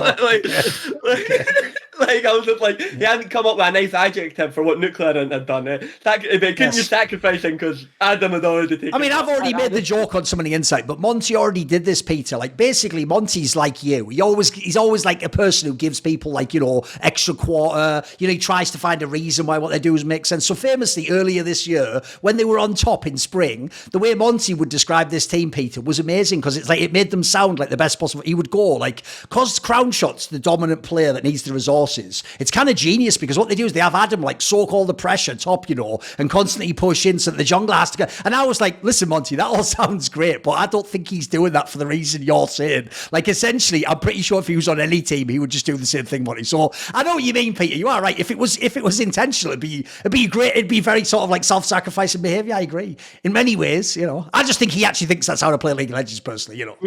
Good team building. Good team building. Yes, exactly. Yes. Credit the coaches.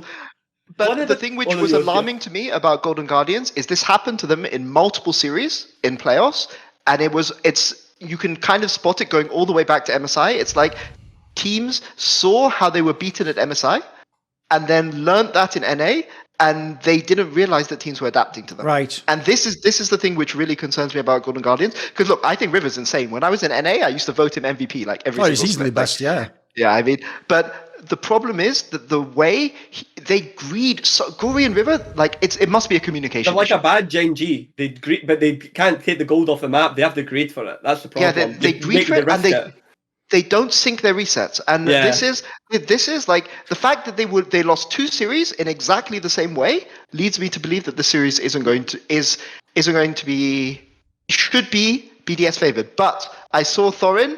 Thorin, I saw you and Monty talking about this, where Monty, I think, brought up the point where Guri is back in Korea and he's not going to run it down because he's back in his vampires gave him the stuff back, you know? Which, maybe BDS, you know, shouldn't have been scrimming ERL teams. Maybe they should have come to Korea 2.5 weeks ago when all of Europe really cares about this best of 5 and you better not lose it. But, you know, in theory, on paper, it looks really hard for Golden Guardians, but maybe they just stop them in lane, and that would make me incredibly sad as an EU coach. That's what I would say. By the way, as a random aside, I will just point out, the reason that I'm most tilted about them not going to Korean time isn't even the scrim issue. It's that, like, we have to essentially flip a coin and just pray that they're, like, aren't completely jet-lagged. If they're just totally jet-lagged to fuck, it's game over then, innit? They're going to play half as well. Like, because that's the dumbest thing. By going weeks early, you can adjust to that. You can figure your shit out. Like, you can't go days before. Like, just change. Because remember, this match starts at 6 a.m. European time. Like, this is like, the joke is even if you were on European hours, still you'd be fucked. You better have adapted, BDS. Otherwise, you are going to make us all look so stupid. Yeah. So, BDS. I can't actually Come on, Keire, what's your angle? Does BDS win this one? Here's how fucking crazy this is. So I end up like straddling 2 sides because I think like EU fans, because I end up doing an EU show, right? I think EU fans that just dog NA as being bad all the time. Yeah, fucking of course, idiots. yeah. And so I have to highlight constantly because I actually have, unfortunately, I've watched this region, like the good things about like team like Licorice isn't a meme, who he's very good on Engage, like the 2v2 could be very good, right? So I ended up siding with Team BDS, and the reason was I gave the example. Okay, so this is going to be a pressure BO5, right? And when you're in these types of pressure BO5, I look at how you win the game. And Team BDS's is the way they win is less proactive, and I think that's a good thing. Because, for example, if like Golden Guardians like don't get like the 2v2 off, or they don't get like their side lane going with Licorice, or Licorice just get like dives to the Adam tech, you know what I mean? We don't even know if Licorice can survive Adam. Yeah, exactly. Much better players like Odo, Photon have all failed the Adam test. Yes. So like that just tells you the caliber of how frustrating it can be in a singular capacity to play against Adam. And so when it goes down to like brass tacks and you have to fall back on like the basics, I feel like Team BDS like playing around what do you call it, Crowny is so much easier. Like historically in League of Legends, playing around ADCs is so much easier than any other style because the game naturally inclines you like to do it that way. I also look at like the consistency, like how does GGS like prep against another team, Peter Dunn, for them like, okay, can you steal our Raptors? That like how Adam and Shu are going to like how do you do that? How do you prep for that? Like like how you have to ask the enemy team, like, can you play Scion and steal our Raptors this game? And other teams like, why? And it's like, because we need to practice against BDS. And also in the next game, can you play Olaf, Blind, and Darius? Invade level 2. Yeah, Invade level 2 solo. yeah, exactly. It's like, okay, Gory, we're not going to tell you it's definitely going to happen, but a Darius is going to come down river at some point in this game and gank you. Be ready. It's like so basically, Keire, the one upside is even though BDS didn't go there with enough practice time, it's almost impossible to practice for BDS. So yes, that you weigh that up, weigh that one up. And here's the thing: when I actually just look, as good as the problem is the bits that make me hopeful about Team BDS as a Worlds team or like a team going to Worlds. I'm not going to fucking do anything, but like Sheo and Crowny had their worst period in the summer. Like Crowny did not play well in the playoffs, didn't play well in finals, and like those were like his worst like periods as like an ADC, and it was kind of like sad to see. Now, again, big gap, lot to change, but he's not getting the Korean solo queue practice. Yada yada yada. You can fill in the blanks. Yep. I still, at the end of the day, just favour Team BDS slightly because I feel like the calibre of teams that they have beaten and the levels that they have shown is better than Golden Guardians. But as I've said, I think the series will be close, and I would not be like, oh my god, Golden Guardians beat them. Like, I wouldn't think like that. I think it's entirely within the realms of probability. I will say one final thing, which is Golden Guardians' weak point is generally considered to be their bot lane. And there is no AD carry, Hanshammer included, in Europe that is better at playing from a lead than Crowny is. Like, you can debate his 2v2, you can debate his individual teamfight mechanics, but you give Crowny a 1k gold lead because they've done a lane swap for Herald and, Adam is 1k down, but Crowny's 1k ahead. Like, he will front play better than anyone in the entire league. Yes. He's really good at front running on ADC. Yeah. He's one of the best front runners. And Golden Guardians, if this was, Core JJ being able to intervene in this, if this was Berserker bot lane, if this was Ignar doing something weird, it would be completely different. But Golden Guardians, like Stixa. At the end of the day, so the person you are relying on to shut down BDS's main win condition is Stixa. By the way, on those lines though, that's one of the reasons also why I know they're actually not yet a truly elite team, BDS, if you look at the whole year. But the reason why I think it's kind of cool that Crowny's like finally gotten like vaguely competent enough teammates to win is because you can totally see that his style of play developed from all those teams where they were all shit and he had to be the best player. Because basically, Peter, like when I'm talking about the idea of being responsible, this is the guy, he's kind of like a fucking European double lift. When he has the lead, he'll tell you what he wants. He'll tell you if he's going to go mid lane now. He'll tell you if you need to see a group. Like, that's one thing I love from ADCs as well, by the way, is when they actually understand, like, when it's their turn to, like, kind of shot call around themselves. Because if you have the carry potential to play like him, you should. And if you watch their games, every time they're ahead, he's fucking the best, mate. I think he actually low-key, he might have even been robbed of MVP in Europe for one of the splits. Like, I thought he was mega. Yeah, for sure. He was mega, mate. Yeah, in spring he deserved it for sure. But here's the really interesting thing. The ADC pool actually got worse for Carzzy. No, not Carzzy, Crowny. Like, it actively got worse, like, because Jinx and Aphelios and that are being pushed out onto the fringe. It's not that you can't play them, you're not as inclined to play them because of the player strike. You've still got the lethality Kaisa poke, and you've got the Ezreal, which Crowny would still be, like, pretty good on. The other, like, really weird thing that a lot of people have just kind of memory hold this is Golden Guardians got a prep for Cog Brom. Oh, that's true, actually. BDS play it. The MNG2 are the only two teams that play it, by the way. Everyone's just memory hold the fact that Crowny, they were the only team that actually had the common sense to go like, G2's winning with this combo on bot lane. How's about we pick it with our scaling ADC player? Yeah, like... So yeah, when I go through all the things that Golden Guardians have got to have answers for, it looks kind of bleak. Like, BDS is like a ship with a bunch of holes in it. Like, those holes are called nuclear in, and like Sheo at times. But they've got actual like consistent like patchwork for those holes. They've been doing it all year. Whereas I was like, I don't know if I start throwing all these wild cards at Golden Guardians. What did he say at the end? It cut out a second when you said the last word. No hope, right? Okay, no hope, right? Yeah, like I just don't think I just don't see it. Like if I was to bet, like I don't think Golden Guardians are going to produce solutions. By the way, I all actually time. do think of the two teams, it's like I said earlier, I actually do think the players on Golden Guardians are good. I actually think it's a fairly good set of players. Like, it's fairly evenly matched. The problem is, though, to go right back to the beginning, similar to Peter, like coaching wise, that's why I give the edge to the BDS.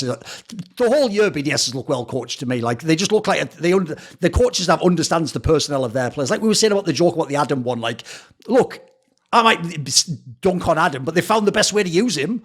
If you look how early in the year, the way they made Sheo and fucking Nuke work together was unbelievable. Like the way they did play around Crowny. I'll even add this in. People forget this. If you go way earlier in the year, you have to go back now. If you go way early in the even Lavrov was actually pretty fucking good, by the way. Yeah. He not only had like some good games, he was even like had pretty decent vision for what I'm not an expert on that, but as a layman, he seemed like he had a decent sense of what to do there. They're actually like a sort of underrated lineup, this team. And as I say, the coaching staff seem like they've done a very good job. I mean, it's crazy. Like I said, you the way to beat BDS, you either have to stomp them into the floor with mechanics, or you have to pull out a surprise, because you cannot beat them playing like to your typical standards.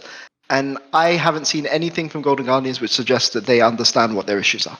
So let's see. For many years of my career in esports, it really was just me. I did it all. I was the one person driving myself forwards. I didn't have people around me to help me. But actually, one thing I've learned over the years is the value of a support network. And mine is, of course, the Skrilluminati, my Patreon community. So this video, like many on my channel, was made possible by Ahmed Hadjou, Frisky, Matt Pugnatio, Rajcula, Animosity, Bot Pounder 420, Jensen Goh, Tobias Bernasconi, Tosh, Thooorin, and as always, you know it, a special thanks goes out to Jerky's Minion. Would you like to suggest a topic or a guest for my content? Do you want to ask a question for my regular AMA? Do you want to find out teasers? Who are the guests for the upcoming interviews? I often do. Maybe you want to be part of those long discussions where we can talk about whatever you want in esports. Well, if any of those tickle your fancy, put your money where your mouth is and join the Skrilluminati today. Support my content via the Patreon link in the description box below.